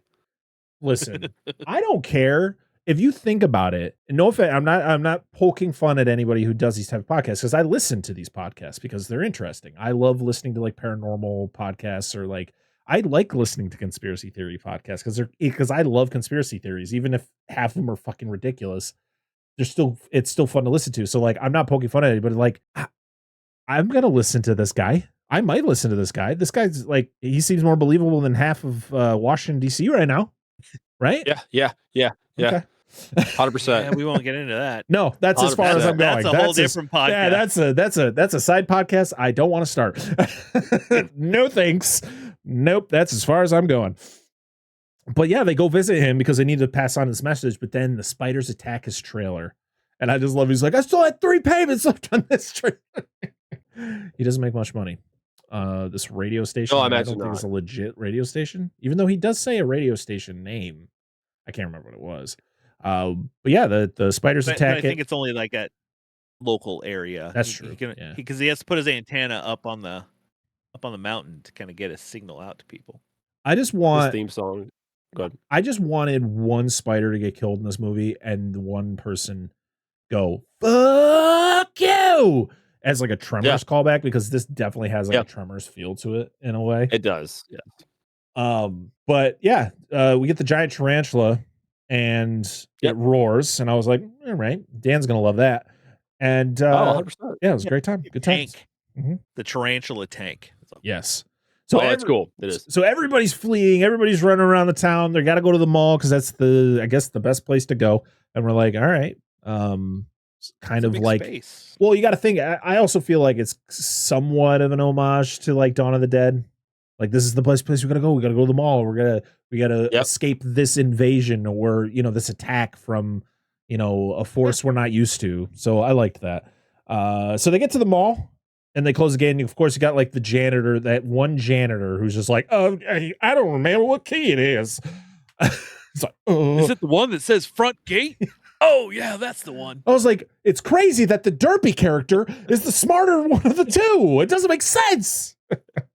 We also get punching sounds from the spiders. Like one of the spiders like puts the guy down. He's like, I'm like, what? This movie is fun, people. Seriously, why? Unless you don't like spiders, this movie's a fucking blast. All right, watch it. I mean, you might. A lot of spiders There get are fucked punching up noises and roaring spiders. What do you want?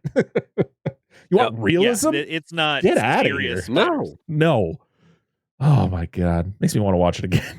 I literally want to get done with this and just watch it again. So they got to come up with a plan to stop the spiders. So they got to get a signal to the army to try to get them here. And then we also have Mike like throwing out things like use perfume to kind of confuse the spiders. With this, I mean, is this like a real thing? I'm guessing, because I don't know. Actually, I'm not going to even say anything. No. It's fair. This is the one I don't fully remember, because of course all creatures use chemoreceptors, and it's not going to be the face. Spiders don't breathe through their mouth anyway. Right. Most arthropods don't. In fact, all arthropods don't, to my knowledge. Anyway, but yeah, I imagine anything like strong, caustic, like if you did like bleach or something like that, or anything really stout, something like apple cider vinegar. I mean, it'd probably fuck them up a little bit. Like it'd be quite a deterrent for sure. Like it's like anything with you. It's like if somebody just fucking stuck some like peroxide in your nose or something. Well, I know I know that spiders and flies are completely different, but I know with like gnats and stuff, you like put like in my house right now, we have like these little cups full of like vinegar and I can't remember what else it is, but it's like it attracts them. Yep. So it's got to be somewhat similar to a spider. There's got to be something that'll probably fuck them up. Yeah, right? and flies are very required. They use their olfactory senses a lot for finding their food. Since the garbage, waste, spiders don't operate that way, but they do have some kind of organism for that. But I just don't know. I'm not very familiar with that part of their, because it's not big for hunting. So we see that Wade is being shady. He like sneaks off and he goes into this like back room, and Sam sees that. She's like, "What's going on?" And it's kind of weird, but then she's like concerned about everybody else, so she kind of ignores it. Chris and Harlan go up to the roof because they got to make the call, and they can't get the signal. He's literally got to climb up this antenna to try to get a signal. And then when he finally gets a signal, he's got to tell them that giant spiders are attacking. And the woman thinks that it's a crank call. And she's like, no, it's not a crank call. It's not a crank call. They're here. They're here. Which is a callback to, what is the... Was it Body Snatchers? Body Snatchers. Jesus Christ. This is why you should write things down. Why start now? Terrible. No, it's terrible. Just seat of the pants. So this is a reference to the original Invasion of the Body Snatchers from 1952, I think, is when that came out. So yeah, the spiders get in. I love the remake. Yeah, go ahead.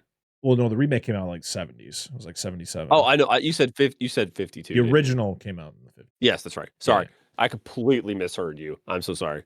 So I love that the tarantula is the one that breaks through, but instead of like coming in, it backs out, and then all the little ones come through. I was like, that's pretty cool, man. I like that. They act like ants. Yeah, but the spider voices, man, after a while, you're just like, holy shit, this is insane. They're just like, ah, ah, ah, like fucking, like I felt like some of them were actually saying words. Yep, they did. It really sounded like it. It's fantastic. So they go to the room that Wade went into. It's locked. It's like, oh, fucking of course, because he's a piece of shit. Something's going on. Are we going to get anything out of it? Not really. Harlan jumps off the roof to try to distract the spiders so that Wade can do what he's got to do. He meets Pete, who's also down there, because Pete does like the cool badass things. Like, you guys go ahead. I'm going to fight these spiders in the hallway, as he's like backing up, but somehow he gets outside the mall. And Chris zip lines to safety.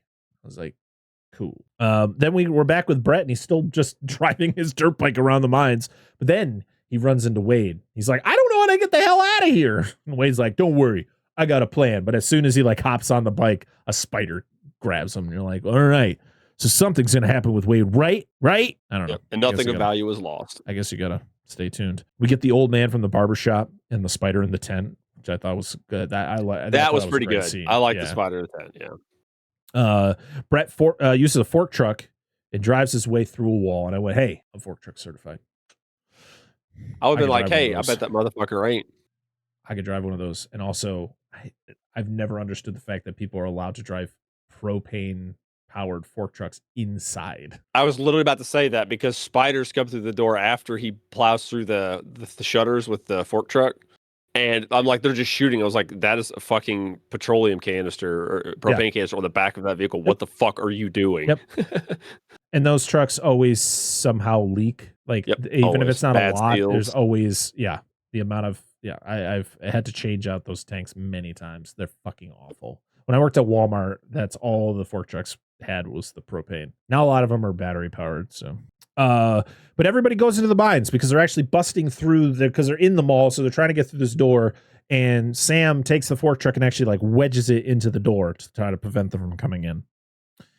And we we also have been hearing a bunch of this, like Chris has talked about constantly, how there's like pockets of the mind that is just like densely full of methane gas. Yeah, think of Hazy Maze Cave in Mario 64. Yes, 100%. So, we get that gets mentioned multiple times. Norman, the janitor, poor Norman, he gets dead by one of the spiders. And then freaking Sam fucking takes that freaking crossbow and right in the brain. I was like, I may love her. Fun fact. Okay. Spiders don't have brains. Interesting. Yep. Arthropods have this interconnecting series of ganglia. So essentially bundled nerves, if you were to call them like smaller, like not enough to be a brain, but like smaller, and they control the different parts of the body. That's like when you say you cut a roach's head off, it'll still kind of blah, blah, blah, blah. Yeah. Oh, You didn't know. chickens do Most that people too? don't. Oh, chickens do that too? They can. They can flail around a little bit, but yeah. Right. But that's how they're designed. No actual. They do not have a centralized nervous system, and spiders also have an open cardiovascular system. So they do not have veins. It's literally just all open, and they have like a heart-like organism that pumps and creates pressure. And a lot of their limb movement is pneumatic. There is some muscle, but it's actually fluctuations of pressure that help move their limbs. They're giant water balloons. Spider facts with Dan. Yeah. Random shit. You're probably gonna get more by the time. Listen, you just said we that got a made me whole think month of spider movies. We still have We'll another talk about it. episode of a spider movie. So Yes. more facts coming. Yes. So yeah, we find the spider kill room, and this reminds me of the scene in Aliens when they discover all the bodies They're all cocooned. Yes. cocooned in. But it's like, this is when the movie started, like it takes that weird turn where you're like, this was a cartoon for the majority of this movie, and then they walk into this section, you're just like, oh shit, this got dark. Like there's just like dead bodies everywhere, and it's just like Everywhere. Yikes. It's a little more serious. Yeah, you're like, oh man, this feels like a different movie now. And they find Wade, and I was like, son of a bitch, this fucking guy. Why? Well, he's Leave a him cockroach, there. He just he can't die. That's true. That is true. Great. Hey, great analogy there. Love it. So this is when we get the whole like, Sam's like, I knew about your feelings for me the whole time, Chris. And you know what? I think I had the same feelings for you. And I was like, no, you don't. Stop lying to the guy. Should have just No, you told don't. me. Yeah, like, no, stop it. Stop it. So this was my problem with it. I Is knew like what we you have all this, did. yeah, and like there's all this thing where she's like building, like he's been like, I'm gonna tell her it's gonna be romantic, and he goes to tell her, and the movie you could say it's subverting expectations, but she's like, dude, I already know, blah blah blah. Your fucking dad told me, which is first that's shit up, right. get out of here. And you're like, Yeah. it's like such a deflated, like, even though the whole concept of him trying to tell her is like, this dude's like, what, probably in his late 20s, early 30s. I don't fucking know how old he is in this movie. Excuse me. But like, he's like, you get this build up, quote unquote, of him trying to do this. And it's just like, boop. I was like, oh, so like the other plot points in the He movie. was in his early 30s when this came out. So That's fair. yeah. But there was a lot of that, like, oh, your dad told me, and the dad's dead. So you're just like, oh. Yeah. All right, whatever. But again, as we all stay, along. yes, yeah, I knew. Oh, la, la. I was like, stop it. We don't need this. We don't need this at all. It doesn't fit this movie. But also, I'm like, okay, you are emanating a classic like 50s monster movie. This is exactly what they would do. And we've talked about it many times where it's just like, bad shit is going on outside. Hey, would you like to go on a date with me? I love you. We just should go met eat you. dinner. We should go eat dinner while the And this world is is crazy. burning outside. And you're like, it doesn't feel appropriate. All right. I knew you wanted to go to dinner with me. I was just waiting for you to tell me. But there is much less borderline knew. sexual assault. Very true. Very true. Yeah. They're like, This we is not- can't do that. We can only do that with two teenagers. Yes. But yes. she says and this no, is- and she stands up for herself. Good on Yep. you. We Yep. love to see it. So yeah, they There's find more spiders. Yeah, there's a lot more spiders. And Chris finds his aunt, and he finds gold. You know, like, of course he does. And this is when we get the scene where he faces off with the spider, and he's got the perfume, and he like spritzes it in the face a few times. It's like, oh So god, perfume! We- trying to get it off. We get back to I that want weakness. cheesiness. 'Cause the way the scene is just shot, where it's like slow, the spider comes in close, and he just like turns, It's like, oh and god, the spider's like, It does. It coughs. It coughs like a person. Oh God. But then we get like him like setting up the matches and the light because they got to try to get the electricity to work. So they're trying to find trying to get the generator to get the power on. They don't have any gas, but guess what? Ashley still has that taser her mom gave. She's like, Ashley, you're a genius. Good job. She's like, I'm confused by this. I'm so confused. Why instead of having to use gasoline, she just used a taser? Like they're like, I just enough to start it. I was like, the gas is what it runs on. I'm like, how much fucking electricity is in that taser? Who wrote this? Listen.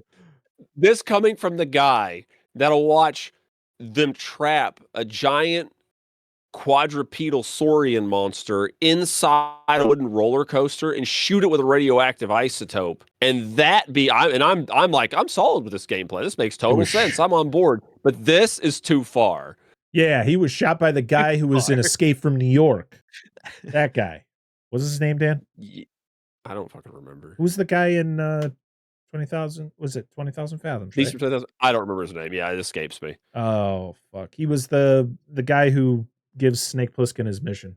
I can't remember the. Oh, okay. I just wanted to make I was going to make an Oak Ridge reference, but that's what he said. But no, hilarious. But they end up getting the power to go. Lights those matches, sets the gas off, blows up the mines, kills all the spiders. But it also blows up the mall, and Wade is like, not my mall. I'm like, yeah, you're fucking mall, you little bitch. You fucking suck. Not my cap. I'm gonna get my ostrich burgers now. But this is also like the most punishment he gets is his mall blows up, and he's like, I better, the insurance company better cover this. And I was like, what about everything else? You should be going to jail. I just think at that point, I just thought he would be like crushed by like a comically large, like flaming spider corpse. That would have been great. That would have been perfect. No one would have gave a shit. That would have been really good. But it said nothing happens to this guy. His mall blows up. No. It's like, oh, okay.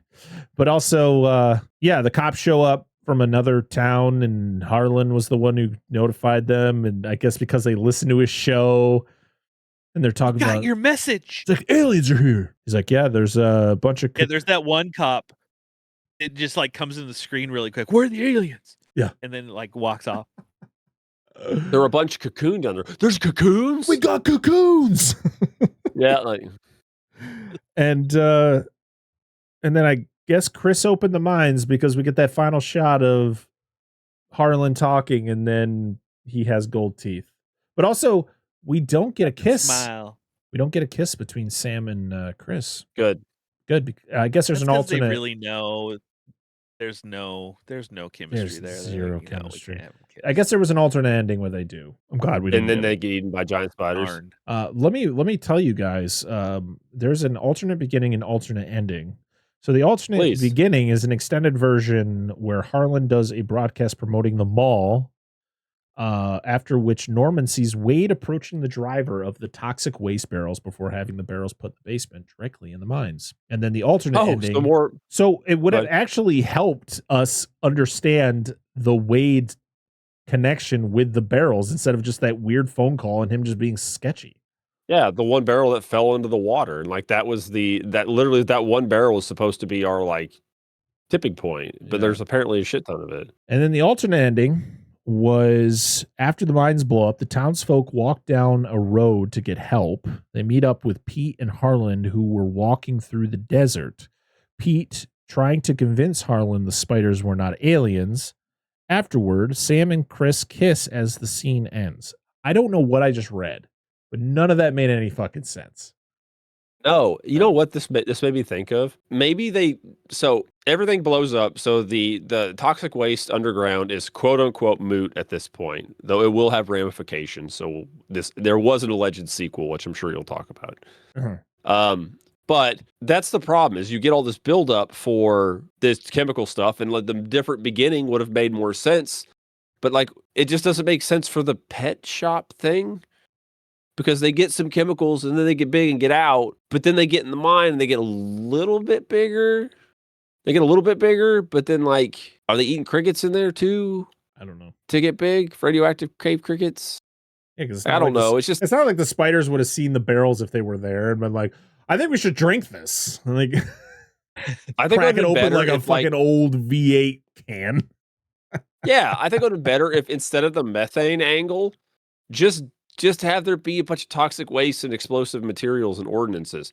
Be like Chud. That's how Chud was. Like they had all the chemicals stored and they made all the weird people, but it was like, anywho, they lost the plot somewhere in the writing of this. There was like, what's with this 13-minute short about bug movies? And then there was a plot. It just, I don't know. So yeah, like you were saying, Dan, there was a sequel idea, but it didn't go anywhere. That was 2 years after this came out. There was a video game for PC and Mac that came out in 2002, just called Eight-Legged Freaks. Let the Squashing Begin. What a terrible fucking name.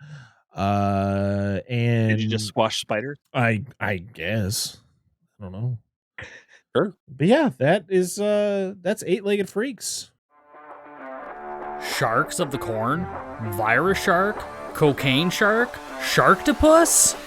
Yeah, those are all real movies. Join me, Steve Coates, as each week I take a comedic look at the bizarre world of sharksploitation cinema on Bucket of Chum, the Shark Movie Podcast. So I guess it's time to go around the room and talk about our final thoughts on the movie. And we're going to start with our guest, Brad. After your latest viewing, how do you feel about this movie? My thoughts on this movie have never wavered. This movie is just dumb fun. Our good friend together, Drew from The Real Feels, and I talk about this movie a lot. We've podcasted about it before, but we love this movie. It's just stupid.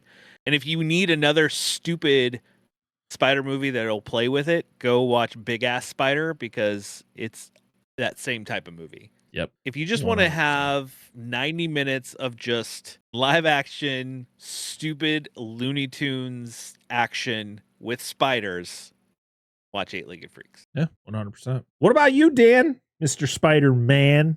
Oh, I forgot to mention that. Remember that? It's like, he must be a Spider Man. Yeah. So dumb. I was like, guys, come on. Like, all right. So this leads in, as if you guys listen to the Monster Zone, if you haven't, please just go watch it. Like, I don't mind thinly veiled plots. Like, I like a movie like that to be quick, and this movie was the same way. It wasn't a long movie. I guess my biggest gripe is I don't find the characters, a lot of the characters, super likable. David Arquette being a big one. Like, I liked the lady, she was good. I didn't mind her family. It's pretty good, but it was okay. Like, I can't rip on this movie because it literally is just a 50s, 60s giant monster movie just churned out in the early 2000s. Looney Tunes bullshit aside, I like to at least attempt to take themselves seriously to some extent, so I will knock it a little bit for that, but it's not bad. It is bad, but it is an enjoyable movie to watch. It's fun. I don't think I'm going to come around to it again really quick, but I will watch it again in the future. And that's all you get. You just got to know it. Like, by the name, you should expect any different. Like, it's just, even with me bitching about how inaccurate the spiders are and how many times I said it during when my kids were watching, and it's fine. You could still enjoy it. Just turn that part off and just like, oh yeah, spiders. Turn the brain off and have some fun. That's all it is. It's like, it's all right. It's not terrible. It's good for that. Yeah. I double featured it today when I was watching it with Crabs, which came out a couple years ago. It's almost the same kind of thing, but it's horse. Isn't that that motherfucking movie I turned on and turned off within like a minute? I think you did. I don't know about that. I think that was the one. I was like, I'm not watching. And everybody's, was it you, Brad? Do you know the person that worked on that Charlie. movie? That's who it is. I know the fucking director. I was like, so? Like, I can know somebody that doesn't make it fucking good. To be like, hey, Dan, he does a podcast that people actually listen to. I was like, so? I've interviewed the director. He's a nice guy. I'm just fucking around. That dude made a movie. I don't know. He did. We did not. Yeah. Crabs. It's the same thing. The crabs make noises like these spiders. Like, they're like, yeah. Like, it just fits. Does it sound like Jawas? A little bit, yeah. No, I'll watch it. I'll get around to it. I got to give it another shot because y'all talked about it. Maybe we'll do a Patreon episode of it. Stay tuned. We'll do we'll do another insect thing, but not spiders. There you go. Sure. We'll just do crabs. There's enough crustacean. That's what I'm saying. films. No, maybe we'll do crabs as a Patreon right. episode. Yeah. Yeah, because we got to do some of those. Seafood month. Seafood. Oh yeah, I mean, if you're allergic to shellfish, don't listen. don't listen. Just start fucking having an allergic reaction while listening. I'm- Oh God, What's going on? Oh my God, this movie is so stupid. But it's, again, like, I'm glad Brad said it before I did. It is a shut your brain. If you are watching this and critiquing it in a way where you're not enjoying it, then you're not watching it right. Because And you're probably part Dan- of film Twitter. yes. Dan is very well versed in spiders, and he still had a good time. So, like, you can have a good time with this. It is dumb, but it is fun. And I will watch Kari Wuhrer be a badass any fucking time. And she fucking kicks ass. She's a good badass. She is great. David Arquette, to be honest, is like one of my least favorite parts of this movie. And I like David Arquette. And he's just kind of there. But Kari Wuhrer kind carries of a throwaway this. character. He really his own movie. is. It's wild. Like I said, no disrespect to him. I just feel like they wrote the two leads as like completely opposite characters that made no sense. But you know what?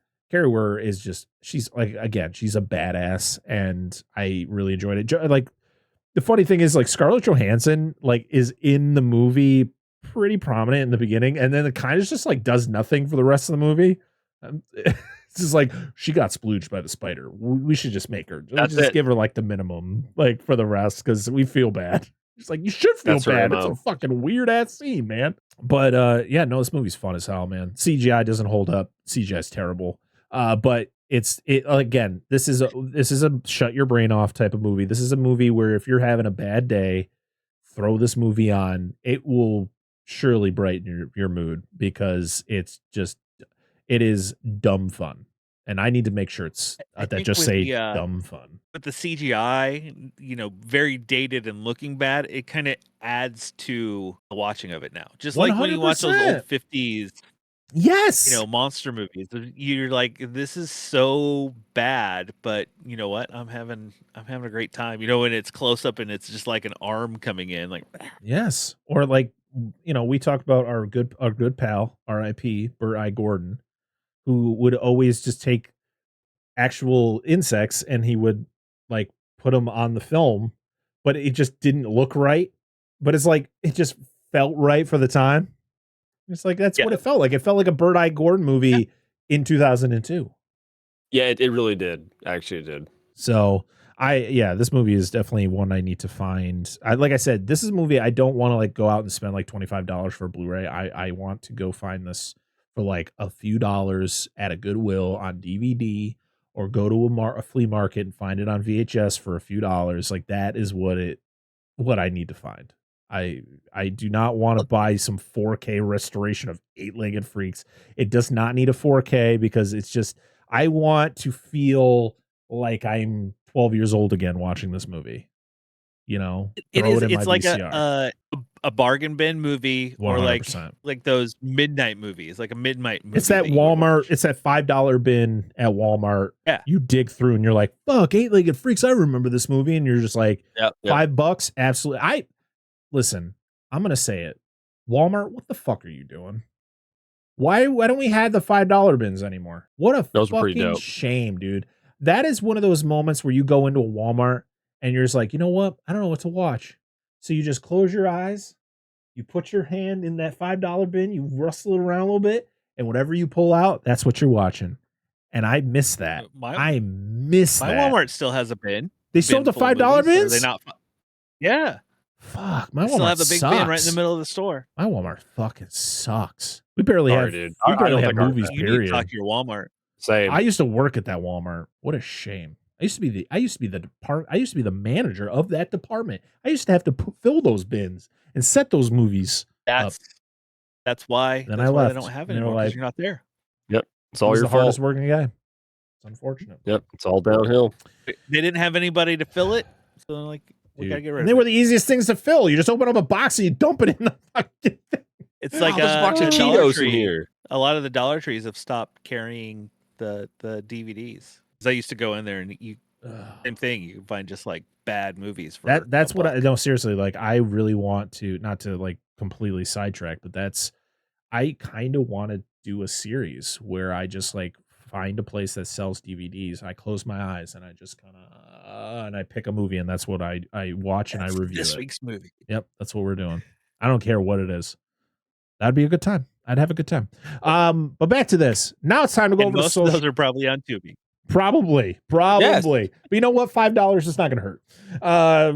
No. We're going to go over to social media and see what you all had to say about Eight-Legged Freaks. And we're going to start over on Twitter, where I got a message from Cinematic Anarchy, who says, I have probably watched this film countless times with my family. Like a modern take on Tarantula from 1955, which we have an episode on. That was last week's episode, so check that out.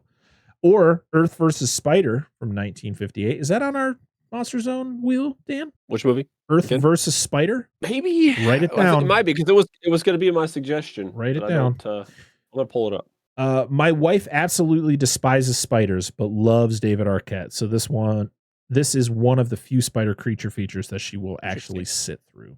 All right, understandable. So she wouldn't want David Arquette out of this movie. No, I didn't say I wanted him out. They just didn't write him well. It was just, it was out of place. Yeah. But also, this movie is called Eight-Legged Freaks, so I guess his chemistry didn't work with her. No, absolutely. So not. you could have someone else there. Our fellow co-host of the Nothing Monster against Zone. David Arquette. Yeah, nothing against David Arquette. Our fellow co-host of the Monster Zone, Spectre, Mikey, or at Spectre M91. He says, it's definitely a fun one, but I think I prefer Big Ass Spiders or Big Ass Spider. Dan, you should add that to the list. Big Ass Spider is really good. I will go ahead as soon Mike as I Mendez get there. movie. You should, if you haven't seen Big Ass Spider, highly recommend it. And then you can do Lava Lantula right after that. Oh my and goodness. Lava Lantula. Jesus Christ. If we cover bad spider, like really bad spider movies, we need to do Arachnia. It's like 2003. It's got a stop motion spider. Ooh. It's less a spider, like this killer alien mite thing. It's a weird fucking movie. It was shit. Interesting. I'd seen it in a long time. And Luke from the Howdy Beans podcast says, oh, what a movie. I've covered it twice, once on my show and the other on Review It Yourself podcast. I absolutely love this movie. Pure nostalgia from my childhood, which is funny because I'm not a fan of spiders at all. They do a service. They do. But you got to think, spiders are definitely like one of the most, like, I wouldn't say popular fears, but it's got to be high. So here's a good thought for that. So here's my other thing. So relatively a very, very, very, very small percentage of any venomous animal is, like, a small percentage of the animals are actually dangerous to us. Mm-hmm. So I think of venomous snakes in the States, there's 5 to 10 species tops that are actually lethal to humans. There's not a lot. Just say hypothetically. There's 3, 2.5 in the United States spiders that are medically significant. However, most people don't know how to tell the difference between what spider or what snake's venomous. So just be afraid of all of them, and it covers your bases. I like your theory. True. So I do not judge people for not liking spiders and not liking snakes and stuff like this. However, I will point out as a counterpoint that those creatures, mostly the non-venomous ones that you get, like that's majority of what you see, take care of that really annoying shit you don't want in your life. Gnats, mosquitoes, all that annoying insects, rats, or spiders take care of rats, mice that spread disease, all that shit. That's the stuff you really need to worry about. The predators that take care of them usually aren't the problem. The little ones. But anyway, again, don't judge people for not liking them. Oh, no. Listen, I have fears myself, so I can't judge people for having. Like I said, arachnophobia is a very a popular fear. I guess that's the word you would use. Common fear. Yeah, that's a better word. Yeah, I know what you mean. That's true. Yeah. We have a couple over on the Dissect That Film Discord server. If you want to join the Dissect That Film Discord server, become a patron over at patreon.com/dissectthatfilm. All you have to do is join at the free tier, and you can join our Discord. So you don't even have to spend money. You just got to be part of the Patreon at the free tier. Do it. We have fun over there. Yeah, it's a good time. We have a couple.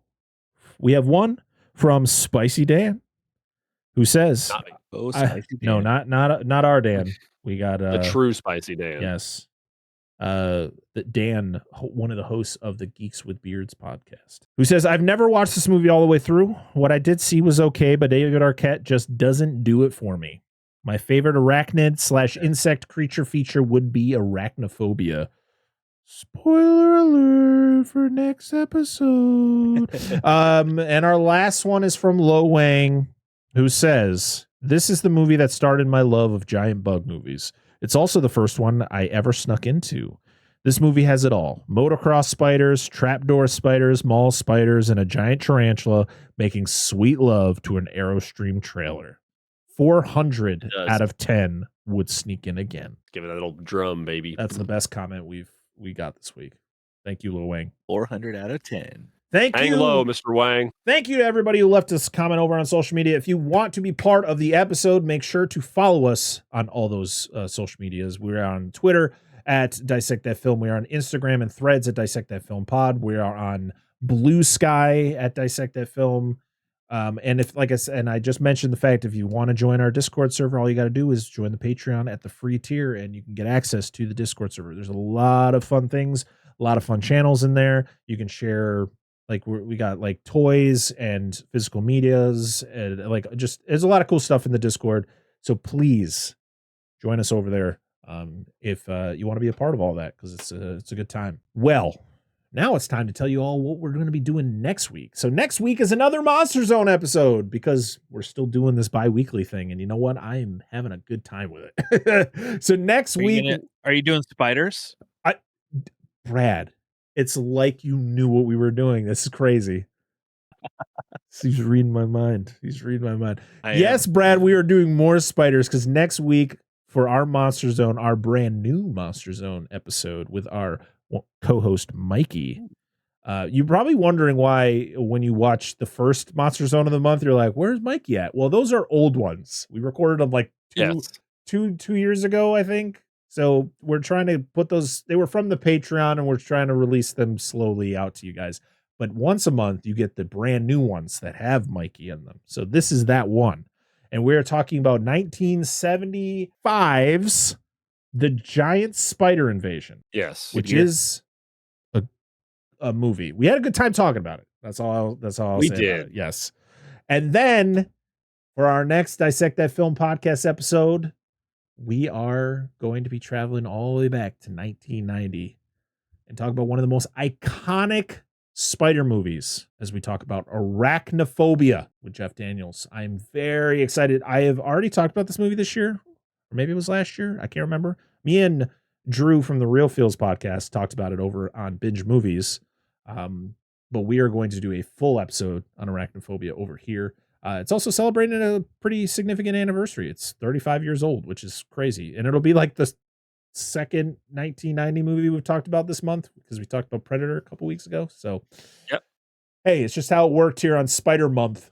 So that's what you got coming for the next 2 weeks. And then it's Spooktober, but we're going to keep that a little bit quiet for now until our final episode of the month. So that's all I got to say. Now it's time to let our guest talk because Brad, you got some changes going on over in your show. Not really huge changes, but you did change the name of your show, which is pretty awesome. I did. I just rebranded. It used to just be called Old Man Brad, but I rebranded it to Tomb of Terrors with Old Man Brad. I just wanted to I wanted a bigger reach with the name. So it's now Tomb of Terrors is the name of the show. And I mean, over there I talk to indie filmmakers, I review horror movies, just, have a good time. Getting ready to line up my October here soon. I can tell you it will be anthology based. That's all I'll say. Ooh, very interesting. Exciting. Very exciting.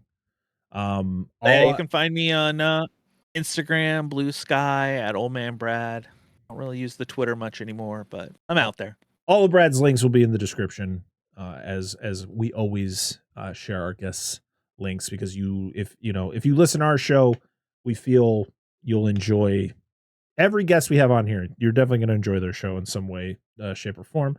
Like I said, you can listen to like 4 of Brad's episodes in the span of you mine are listening to one. shorter. So that's always good. Brad's is a great episode where you're just like, I have 25 minutes to spare. What do I listen to? I don't want to listen to a 2-hour episode of something. I'm going to throw an Old Man Brad episode on. And that's what I'm going to do. So make sure to check out Brad and his awesome show, because I've been on there a few times, and you should listen to those episodes and everything else he does. Also, you should definitely listen to his Versus episodes, which I request more of because your wife is fucking awesome. So, and please tell her that, okay? She is awesome. I really hope you do, Brad. That's a weird thing to say. I really hope you do. I only love my wife when she's on the podcast. No, she's awesome. Everybody says like you need to bring her on more. Oh, those Versus episodes are primo Old Man Brad episodes. Working on the next one. I threw it out to her the other day to say, hey, we should watch these 2, and she's like, oh, okay. So can't say what they are yet, because hopefully we'll get it done. Well, I'm looking forward to it, but there will be more. There will be more in the future. If you're a fan of horror, if you're a fan of just like what's coming out now, if you're a fan of Tubi, Brad's got it all. He's been doing some great work over there, doing interviews with filmmakers and actors, and talking about retro movies and modern movies. And Brad's got a lot going on. Well, this week I released my first book, so a horror book. I had the author on that we talked about. Yes. Yeah. Oh, I thought you said I released my first book. I went, Brad, you wrote a book? My first book. My first episode with an author. Yes. With okay. a book. I got what you're saying. I was like, a book. What the fuck? I'm glad you're not the only one. I wasn't the only one who heard that. I was like, Brad, you wrote a book. You didn't tell me. I did not write the book. I talked to somebody about a book. Yeah, it's still cool. It's still like, cool. Very cool. Very cool. If you love Bruno Mattei, I have a whole series of Bruno Mattei movies. If you want to, not just Cruel Jaws. I'm gonna make a playlist on our YouTube. It's just gonna be called the Cruel Jaws playlist, and it's just gonna have everybody's Cruel Jaws episodes. And I'm gonna send it to Anna. Please. Love you, Anna. You're the bomb. We do it in fun. Yes, thank you, Brad. You are the man. Thank you so much for being here. Yes. Make sure to check out. Yeah, make sure to check out the other episodes that Brad's been on. He was here to talk about League of Extraordinary Gentlemen. He suffered through the 2017 The Mummy. Brad, you were probably on here for another episode that I can't remember right now because my brain is. I did 2 of the Underworld movies. You did. You did Underworld and you did Underworld's Awakening. That's I got correct. it. I got it. So this is the 3rd time. I think Brad actually has been on the show the most this season. So good job, Brad. Trophy need me. Listen, I keep asking. He keeps saying yes. So it's like, it's on him. I don't know what. It's like he likes us. At least I hope so. Let me see if my wife will let me spare 2 hours. Hold on. But again, turmoil for him. Again, thank you so much, Brad, for being here. We appreciate you. We love you. And we look forward to our next hangout. Probably me being on your show to talk about a movie. A movie. I'll just say that. As for us, I already mentioned it. Follow us on all the social medias. Join us over on Patreon. We have 2 tiers over there. We have a $1 tier where you guys get uncut versions of episodes up to a week before the actual episodes are released to the public. We have watch-alongs that are going to be starting up in September. So make sure to check that out. Like I said, in prior episodes, they're not going to be set on certain dates. We're just going to be like posting, hey, we're doing a watch along this day for this movie. Come hang out with us. That's over on the $3 tier. I have other things kind of in the works. So join us over on Patreon. I think it's worth the $1 at least. And then once we get more things over on the $3 tier, we'll make it worth that too. But yes, but speaking of the Patreon, we got a new patron. We have got you, sucker. Lone Wolf has joined the Patreon. Thank you. We appreciate you, Lone Wolf. Hopefully you enjoy the uncut versions of the episodes. Hopefully you enjoy all the nonsense that happens over on Patreon.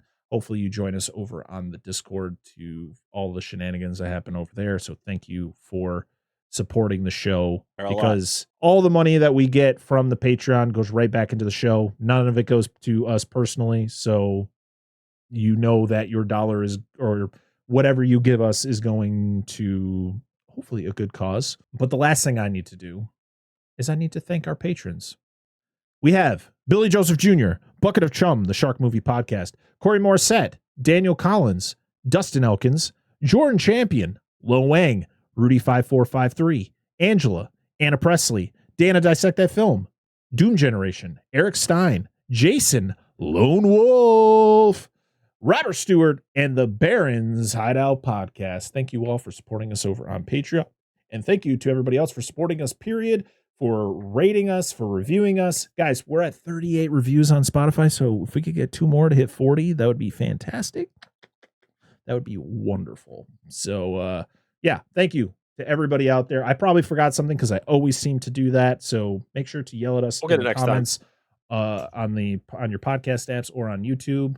Like, oh yeah, YouTube. We got a YouTube channel. Do all that stuff. You know the things. You're listening to the show. You should know all this stuff. All right. I'm going to drink some more. Okay. Until next time, I am Brett Parker. That is Dan of DNA Gaming. And that is Old Man Brad. And this has been another episode of the Dissect That Film Podcast, episode 217. We'll see y'all again on the next one. Bye-bye. Bye. Make sure you check your pants. There might be spiders in there.